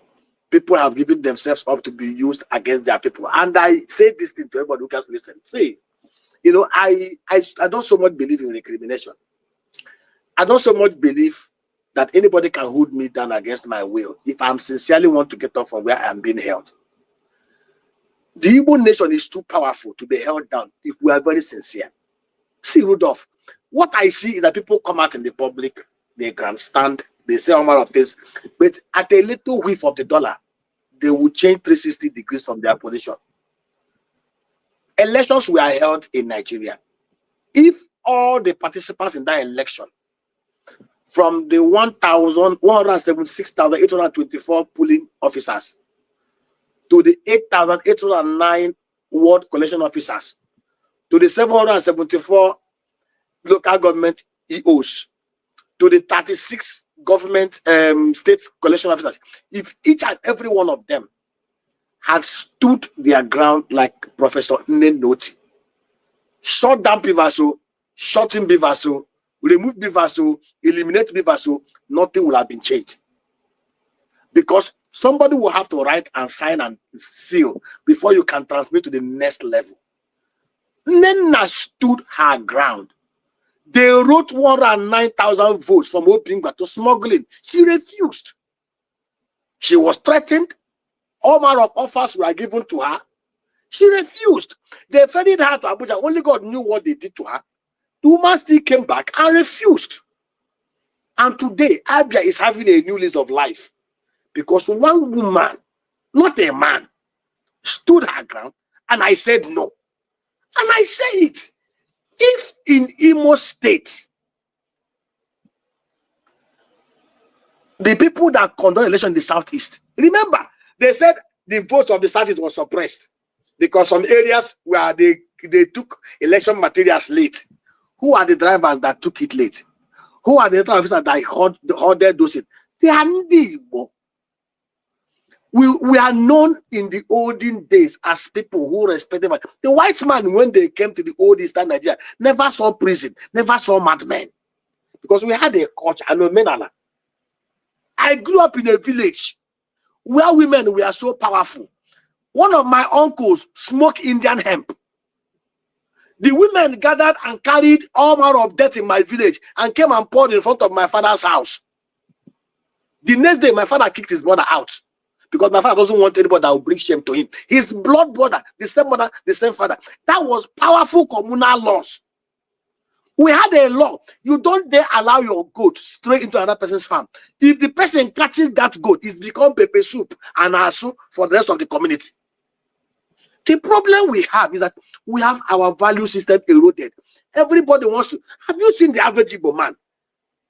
You're holding party. If you don't see politicians around, you've not arrived. You're opening your house. You want governor, you want commissioner to act. You want bandits to come and open your house, and you still think you have value system. When we get to the point in our league, we are known for people that hold disdain for iniquity, for corruption, for thievery at any level. An Igbo man is respected by the value he holds at the highest esteem. Some of us can grandstand. And I say to anybody, people that will tell about you are your wife, your children, your brothers and sisters, your colleagues in the office, your employers and your employees. When each and every one of us decide to be people of character, standing for what is right, speaking the truth. If I said the truth, let me tell you, I am 52 years old. If I die now, I did not die early. And I'm not dying, and nobody can kill me. I will stand the test. See, let me tell you, I have worked in more than 7 banks. Go and ask. You don't try when you're doing your shenanigans, you don't come near my desk. It will not happen. And that is the truth. People, I have a father. I was 9 years old when my father was the chairman of Agro-industrial Workers Union, ADC under Mbakwe. Their GM embezzled money, and they were saying that the man must go. Mbakwe must sack the man. Everybody refused. As my father said, believed I'm his father reincarnated. So anytime he wants to take some tough decisions, he will invite me to sit beside him. If he want to do anything, he will turn and ask me, should I do this? I was 9 years old, but I could understand what my father was doing. My father's salary was once a month. He had only Honda 175. My father was offered 5,000 naira bribe with a 504 car for him to call off the strike, so that the man will be spared. My father refused. A father of 8 children on a salary of 1,000 refused a bribe of 5,000. I was the only person with him before him, because he didn't even allow my mother to come in. He believed he saw me as his father. So he's talking to me. He's remembering his father and told that he will not make any mistake in his choice of decisions. 3 months after, when they were rationalizing, they sacked him. And see, he died. People, when the day he died, people said the truth died. His best friend became deputy governor. For 8 years, he was deputy governor. He told him they are no longer friends because the guy was not doing what is right. We must get to a point as Ndibo, we will stand for what is right individually. When each and every one of us stand for what is right, no external factor can subjugate us. Most of these people you see doing all manner of agitation, they are using it to extort more money from people. And that is the truth. Because any man who is sincere cannot be doing it at home every Monday. We lose 9 billion naira. We lose over 90 billion naira every day. We sit at home in the southeast. The people who are sitting at home don't care. Hope Uzodinma does not stay in Imo State. He's always in Abuja. He will collect his fact. He will share it. You guys are free to burn down the state. He does not care. The earlier we begin to tell ourselves the truth and stand for what is right and do what is right and salvage this land, starting from our very homes, the better for us. Thank you and God bless. Thank you so much, Dr. Nnaemeka Onyeka. We really love the time you spent with us, more than 3 hours. We appreciate you. Hopefully in not too distant time, we'll call on you again to come and join us. Thank you. We appreciate you so much. Thank you so much. All right. So we take a break. When we come back, we do our feedback. Thank you. We'll do our feedback and then continue the conversation. Thank you.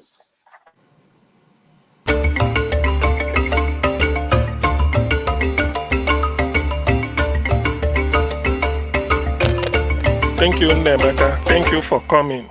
Much, much, much appreciated. Thank you.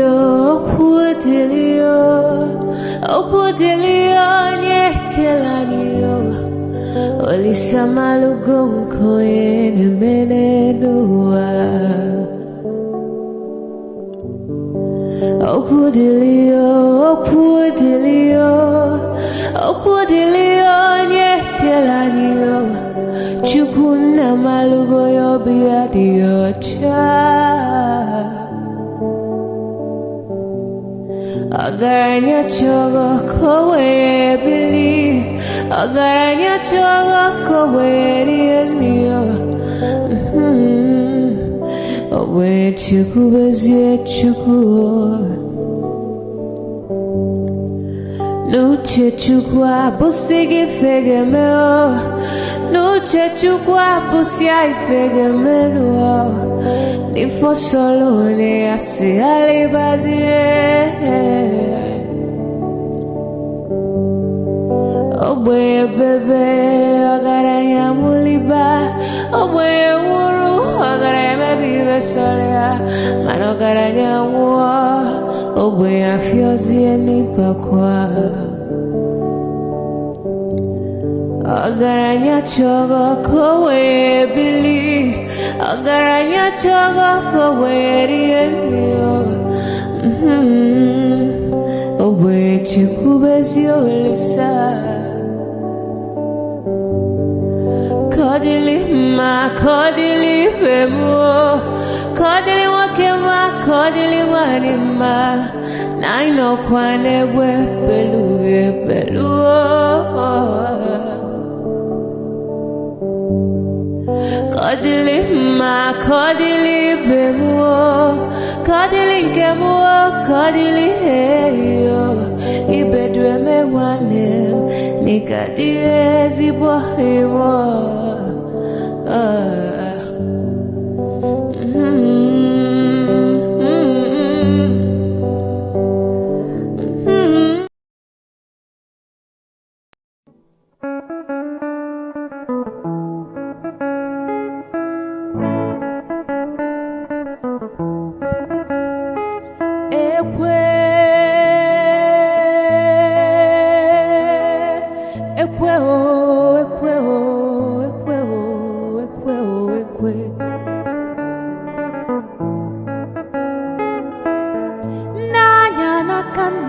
Nekwe kona bia Nanya na kebe Nekwe kona bia Ebem jelu ekweje Gwanu mi femgeme Umu wa watanu Gwanu mi femgeme ejimgugwo, ejimgugwo, ejimgugwo, ejimgugwo, ekwe, ekwe mbadike ekwe, ekwe mbadike ekwe, ekwe anọkwa mbeme ijelobia, anọkwa mbeme ijelobia, iwe bụ akpa ego ebia, iwe dọkwasị m n'ụkwụ, iwe na-ayọ m wee jụ, iwe na-ebe akwa, ị na-ebe akwa onye na-eti gị ekwe, ekwe mgbadike ekwe, onye ibe m na-ewe iwe nya biko wee gbuo ya, ọsụkọsụ nwamkpi nya biko sugbuo ya, onye ibe m na-ewe iwe nya biko wee gbuo ya,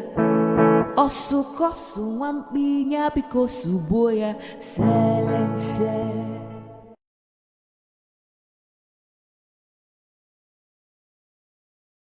Sparkling excellence in all his academic pursuit. He is an accomplished investment banker, world-acclaimed economist, and a bullish entrepreneur. He is a highly passionate advocate of the Southeast development, with an unshaken belief in the capacity of the region to be the manufacturing and agro-hub of the nation. His name is Obiaraeri, Onyeka Nnaemeka. Born in his hometown of Amagwu-Ihube Autonomous Community, Okigwe local government area in Imo State on October 10th, 1972, the young Nnaemeka had his primary and post-primary education in the beautiful city of Owerri, attending St. Teresa Primary School, Samuel Nyamanze Memorial Primary School, and Emmanuel College. Obiaraeri demonstrated his academic prowess at the Kaduna State Polytechnic, graduating as the best student in the 1995 National Diploma class in Accounting and Finance. At the Abia State University, Uturu, he also graduated at the top of his faculty with a Bachelor of Science in Banking and Finance. He holds an MSc in Corporate Governance from Leeds Metropolitan University in the United Kingdom. Obiaraeri is a financial engineer and a consummate investment banker. A fellow of the Chartered Institute of Credit Administration, Obiaraeri is a recipient of several awards for his professional work and community service. His vast experience span across various major financial institutions, including as head, capital market, and research of Legacy Guardian Express Bank, now Heritage Bank, head, project finance and private equity funds management of Oceanic Bank, now EcoBank, pioneer head, corporate finance and private equity management at Bank PHB, now Keystone Bank, and lots more. He is currently the managing director/CEO of Taurus Capital and Advisory Services Limited. He also sits in the board of various organizations, both within and outside Nigeria. Obiaraeri, whose banking exploits earned him the moniker Emeka Banking, also ventures in and out of partisan politics in a bid to realize his vision for the Southeast region. In 2015, he contested for the Imo State House of Assembly to represent the Okigwe constituency under the platform of APGA. He also ran as the deputy governorship candidate of the United Progressives Party, UPP, in the 2018 Imo State election.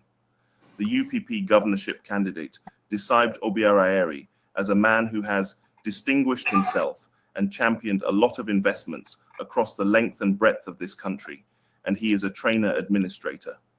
Obiaraeri Onyeka Nnaemeka is also a passionate philanthropist.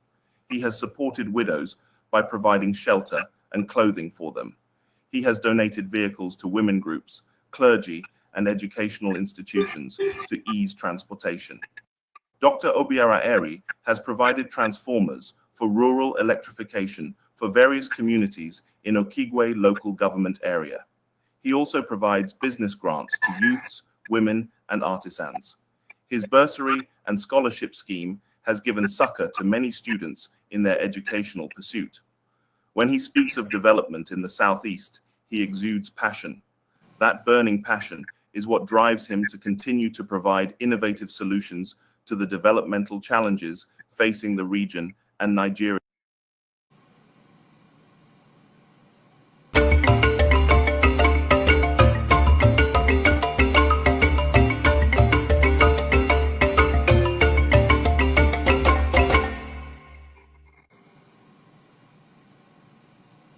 right, welcome back, everybody, and thank you so much for joining us. Let's do a quick review. Doctor, Yeah, I senior yeah. pastor for this platform. You're Now what? for age, now for age, pastor fit senior me, but for this platform, I senior am. Yeah, I know. I know. So the benefits where you dey agricultural, but I don't think it has earned it yet. But we will earn now. I know we will allow us take advantage of them. Why? No, Even no, you too, no. you see my question. You see the question I'm trying to ask, which you know exactly where that question stands. Even when you read, try to react the question, you see don't jam. I mean, let us be fair in our dealings. Let's start with KJ, who didn't get a chance to ask a question, and then we'll come down. KJ, go ahead. Welcome. Thank you. So I didn't see you, KJ. I don't know when you came in, but I think no, it's okay. I didn't have any question to ask. Okay. CM actually. Oh, sorry. The last speaker actually did. Chim did. Go to what I was going to say. I enjoyed him. I've been listening to you from back, and he's very animated. He's the kind of people who like to interview on TV because he gives you all the all the nuggets you want to use for any whatever you want to, however you want to edit it. You have enough information to carry along. It's very entertaining also. So I enjoyed every bit of it. There was no dull moment in especially the fact he's very upbeat person. So it was good listening to him. Very educative. Some of the information he shared we know, some we don't know, and so I learned a lot. And again, like I said, he kind of narrated some of the stories that we've been talking about when Igbo men want to pass information to their children, how they do it and how it is done.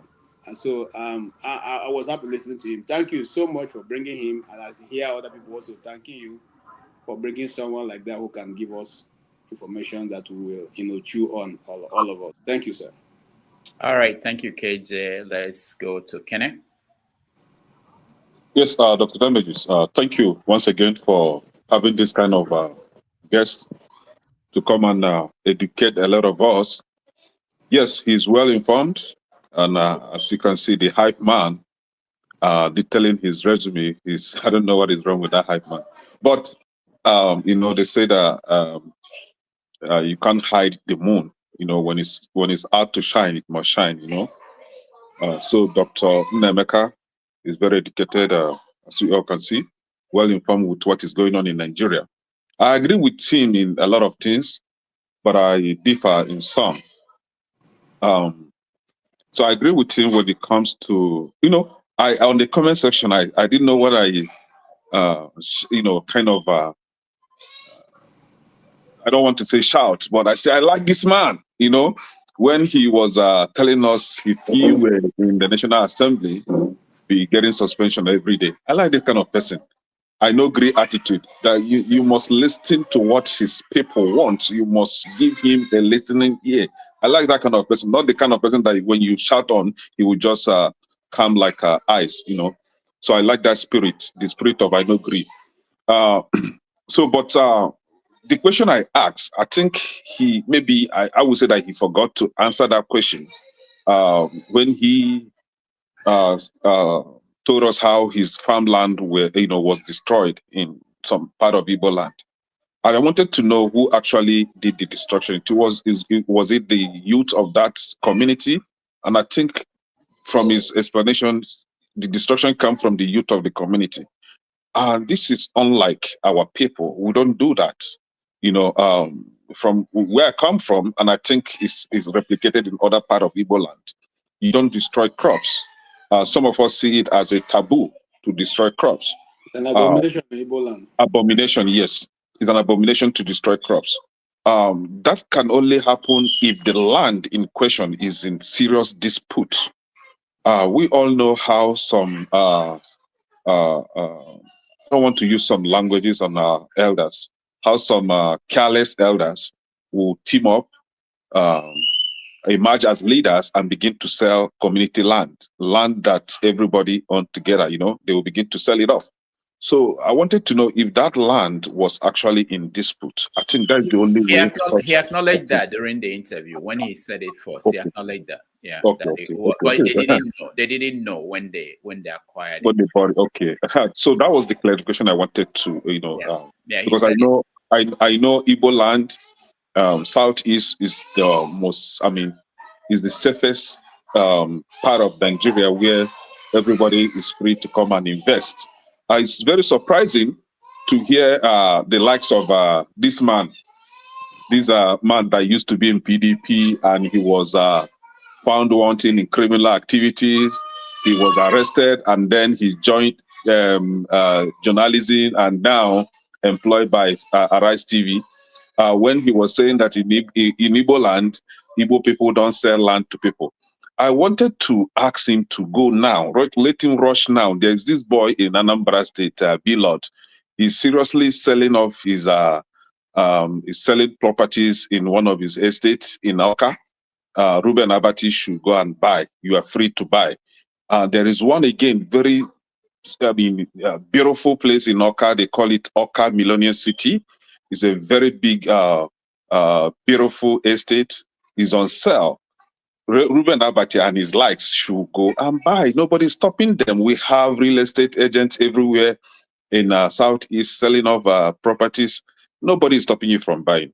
But the thing that actually made me start looking at Ruben Abati as somebody that needs to go and take bed in Iyeno Hospital is that Ruben Abati now refused to tell us how many of his people, I don't want to call the ethnic group, how many of his people has purchased land in the northern part of Nigeria. For example, let's use Zamfara as an example. How many Yoruba person has purchased land in Zamfara state? But if you go to Zamfara today, Igbo people own lands there, own property there. So Igbo people are everywhere. So you cannot sit in your village and then begin to tell us what is happening in the market. Something is definitely wrong with such a person. You should get up and go and acquire properties in Igbo land. Nobody's stopping you from acquiring that. All right. Thank you, Kenneth.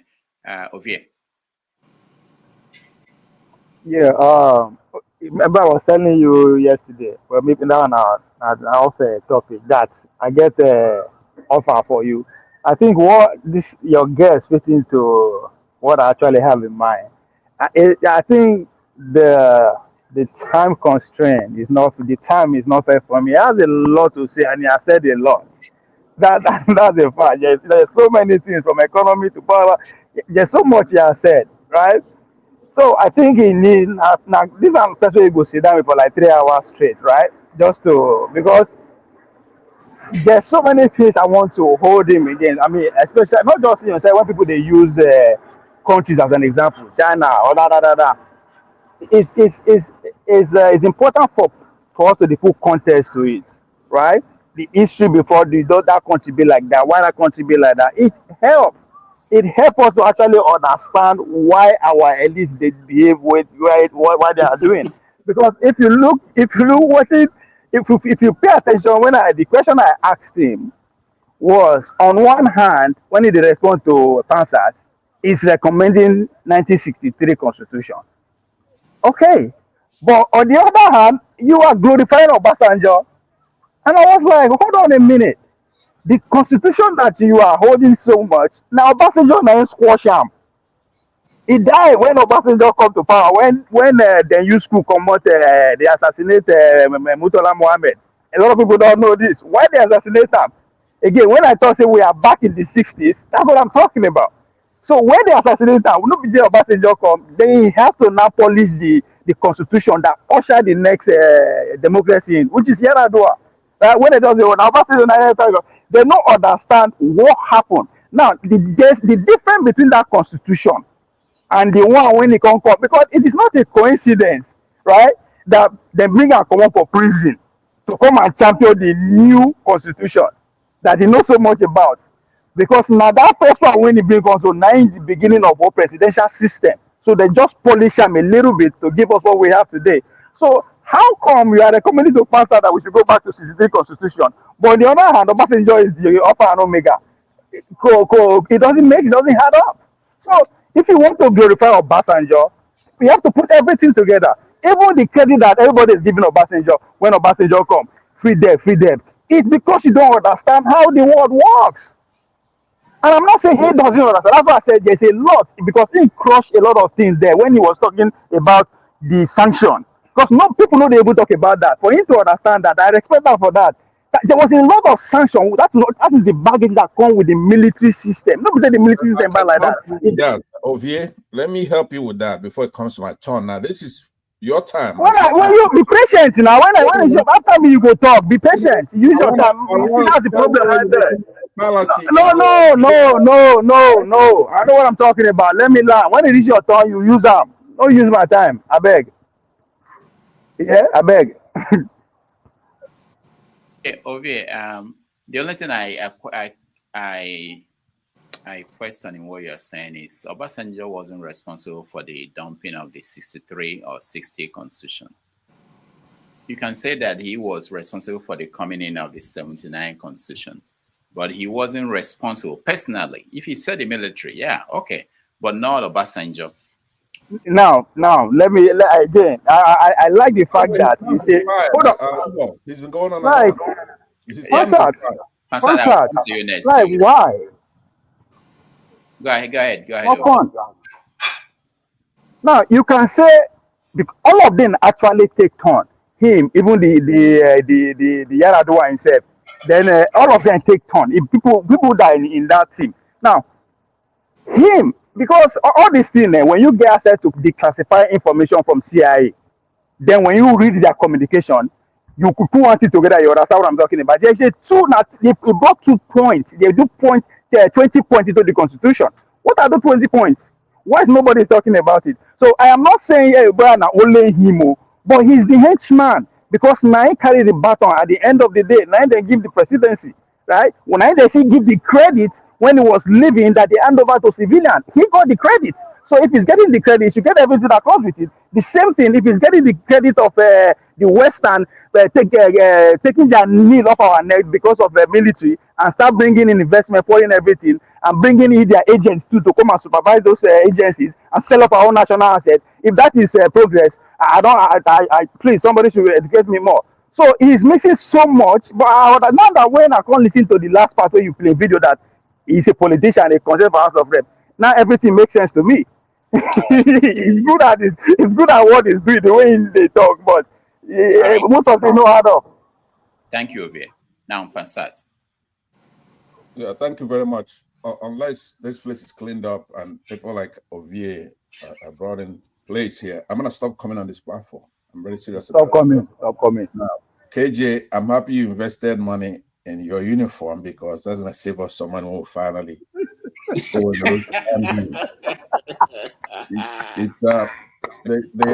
guest was brilliant.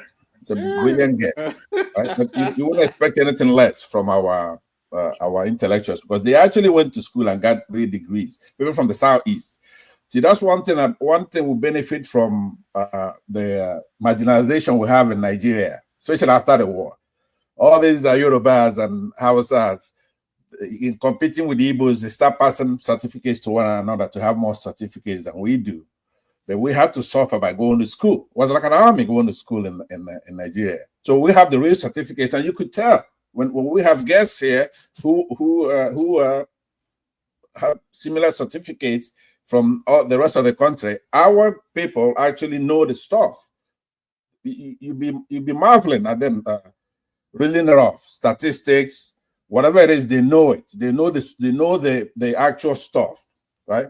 Not just the certificate.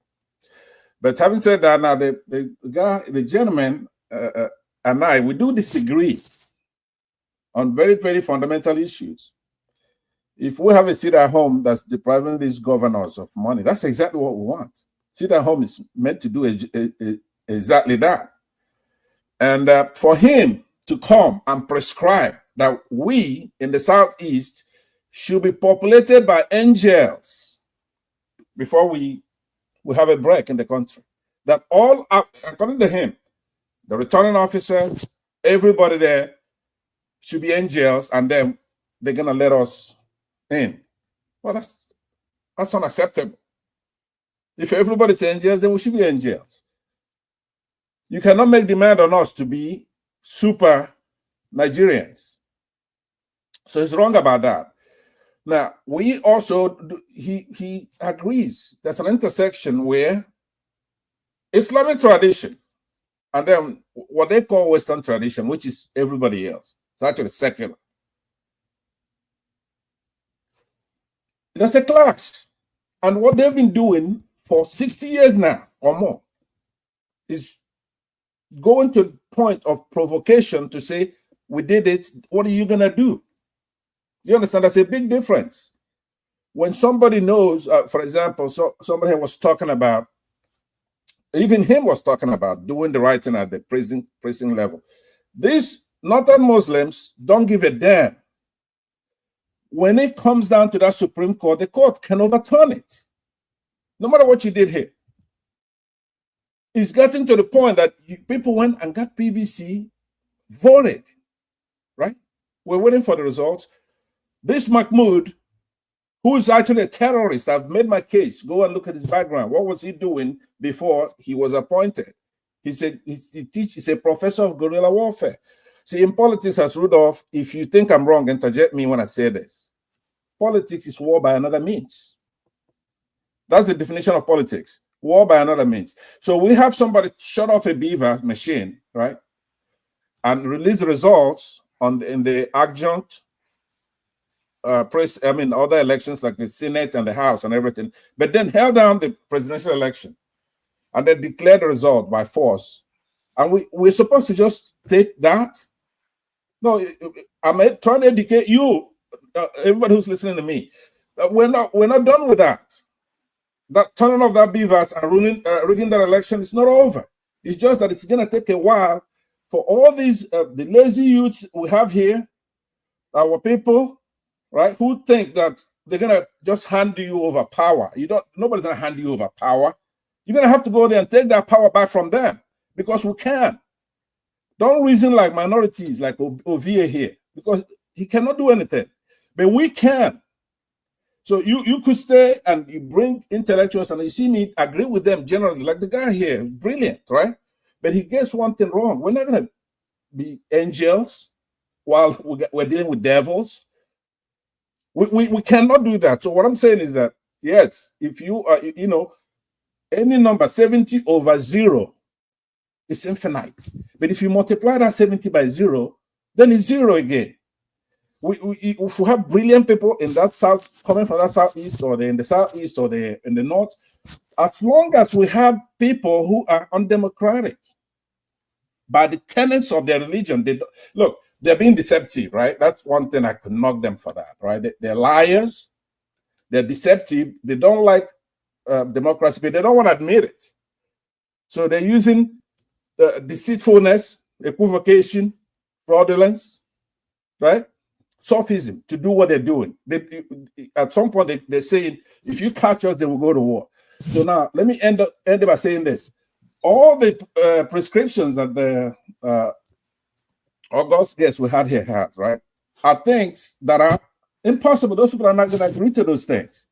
If you see, when I go back to that constitution is talking about, these Northerners are not going to agree to that, right? And then to answer Ovie's question, finally, because it's such an irrelevant thing that if you cut me now, then it's okay. But the answer is this, Ovie.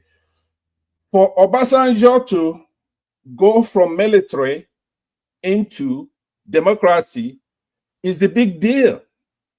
That's what you have to judge at that point. Not a perfect document. Not a sacrifice. Pardon? At what expense? At what expense?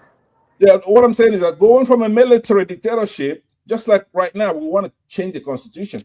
Anybody who could bring that about, you have to judge that person by the act itself, that he was able to make that constitution come to play. It may not be perfect document, that you could make amendments.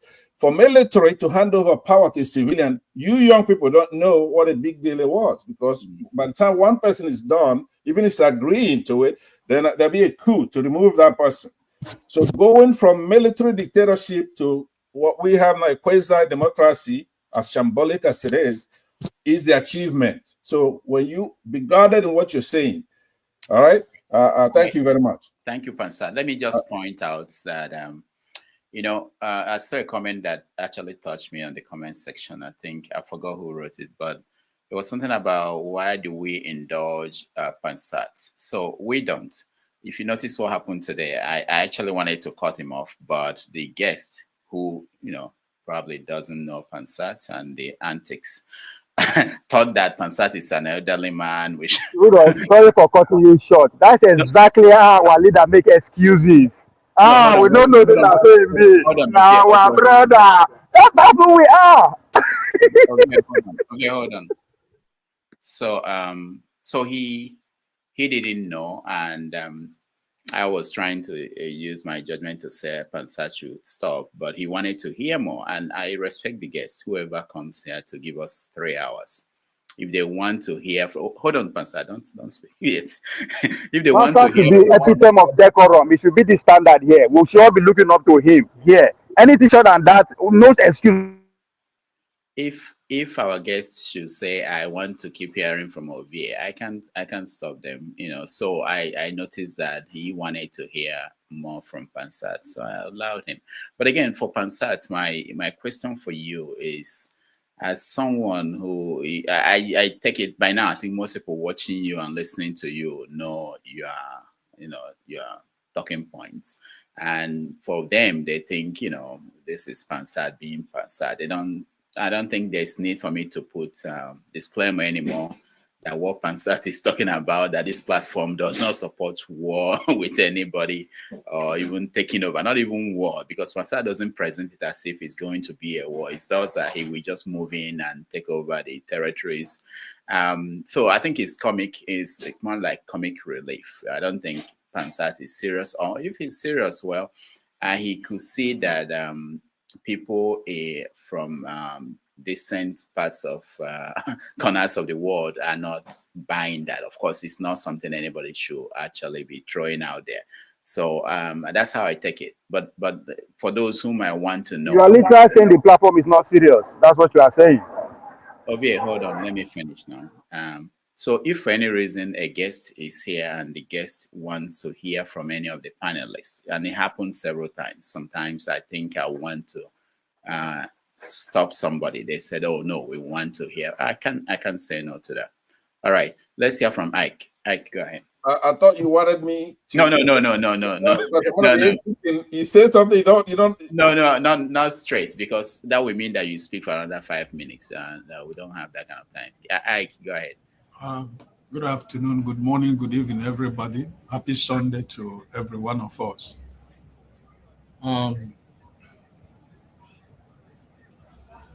I was walking, but I was listening to the gentleman you invited, and I was impressed with all his opinion in every matter you asked him. I think it was, very fulfilling for me to hear a lot of things from him this morning. So I think we are heading to somewhere. We have a lot of people that knows much about what is going on in Nigeria that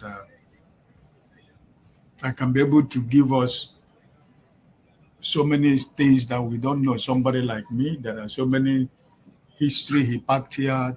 When I was listening, I didn't know. So I think it was a very good outing today with the young man. And, I was impressed. The only thing I want to appeal to my brother Pansat is it's not. We know that there are so many things that is actually wrong in Nigeria, more especially in the southeast. But I know sometimes when you say, you might not mean it. But I just want to appeal to you every time war. We're gonna go. We are fighting already a war in so many fronts, right? And sometimes you are trying to tell the people you want to fight what your plans and program is. We can be smart. Not every time we talk about going to war with anybody. we are not. We have been fighting war. Even in our family, we fight war every day. So I just want to advise. I mean, like Obasanjo said, you can advise me, but I choose what I want to do, right? If it's okay by you, I want you to sometimes forget about the language of war. We know where everybody stands, right? But there are times we can. It doesn't change you. It doesn't change what you believe.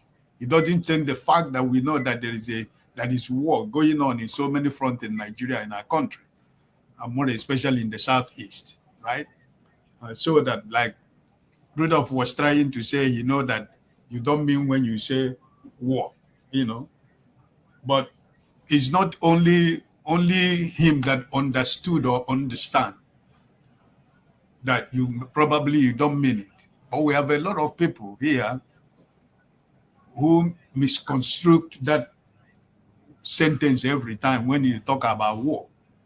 So that's my candid opinion to you. I'm not telling you have to agree with me, but if it is possible, sometimes you can wrap it up in your file, and use other languages to also still make your point known to the way you feel.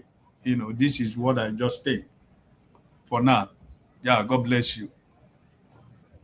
All right. I know you're gonna want me to respond. I mean, it's Western journalistic prudence, right? When somebody says something to you, then you respond. No, we have to round up we're past the time already. Okay, respond 2 minutes. All right, thank you very much. Again, Mr. Ike Alamefule is somebody I respect, and he has this manner of speaking which people do back home, which is to try to invoke wisdom. It's almost like you're speaking to one of our ancestors, trying to give you advice. But I will politely decline. I'm not gonna do what you're saying or what Rudolph is saying. And it's not a joke here. We'll have guests come here, scholastic, pedagogical, studious, philosophical, intellectuals. I think that's one we use all the time. It's theoretical stuff. But I'm upset. I'm incensed. A lot of my people were killed here with Britain in tow. That's who we're fighting, Britain. And these are northern Muslims with the Yorubas. They killed a lot of our people. And for 6 decades, we made progress.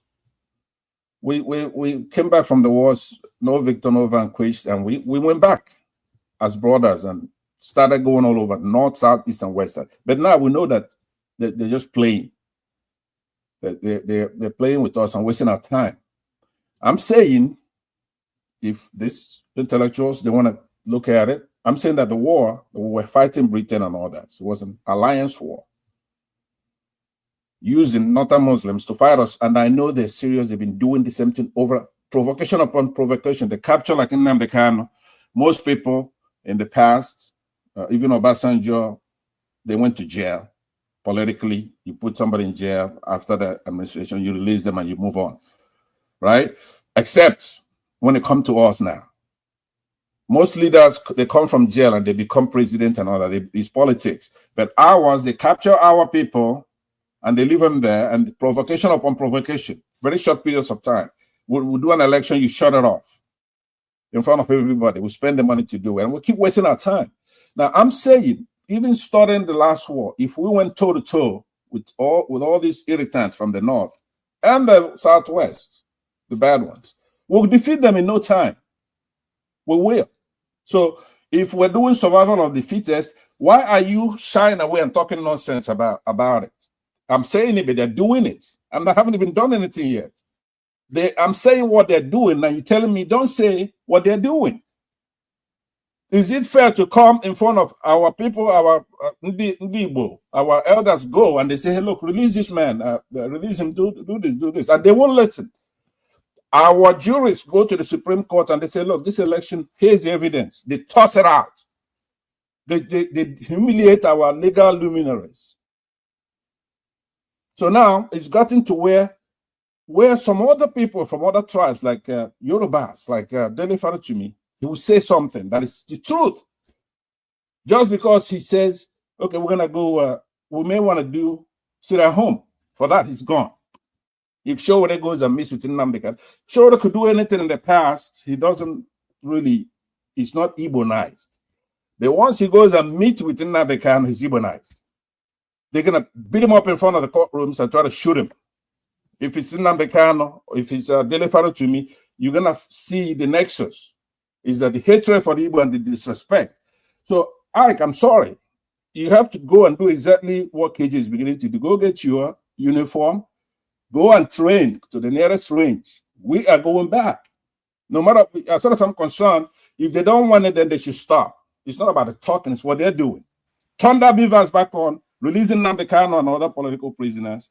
And then we could be in a setting that we could talk. But if you are doing things that are provocative, we're going back. And I'm going to defeat them. I'm telling you, they're not 10 foot tall. They don't make anything. They don't go to school. So if we could tackle Britain and let them know this time, they have the same features we have. Scotland wants to be free. Wales, Northern Ireland.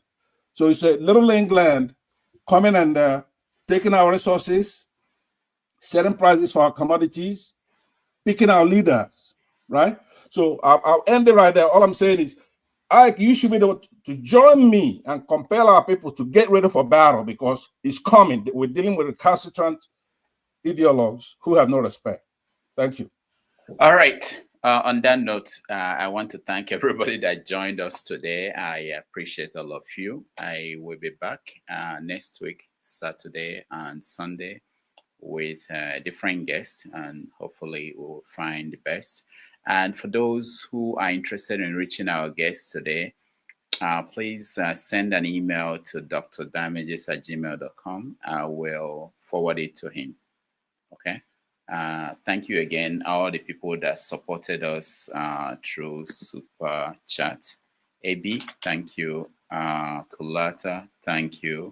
Tope O, thank you. Alexander Gomez, thank you. Nigerian Patriot, Kulata, Igbo Basics, Alexander Gomez, Igbo Basics, and Igbo Basics. On behalf of everybody that joined us and helped us, those on the comment section, we appreciate all of you. KJ, thank you so much. Kenneth, thank you so much. Ike, thank you. And Pansat, thank you. I appreciate all of you and those who were here earlier on. Thank you all. I will see you next week. Thank you, sir. The British police. I do. But remember my experience with the police in Nigeria was very negative. And coming to the UK, my first experience with the police was very positive. The police in Nigeria would rob us. So when people say, "Oh, I had this bad experience with the police because I'm black and they're white," I was like, "Well, I remember the police stole my brother's shoes and his watch." His shoes? Yeah, they took his shoes and his watch. It's a very poor country, so people do all sorts of things, and giving people a gun is just a license to intimidate. But that's not the bar we should use for British police. Obviously, it should be much higher. But my experience was so positive. When I was burgled, for example, the police were there, very helpful. They eventually caught the person. This is 2004, so 20 years ago. The police did catch criminals, and now we've given them too much to do, in my view. So the police are the first line of defense for everything, and I think that burden makes it a lot harder for them to actually do the basics, and that's another thing that we need to look at. Let's talk about some of the social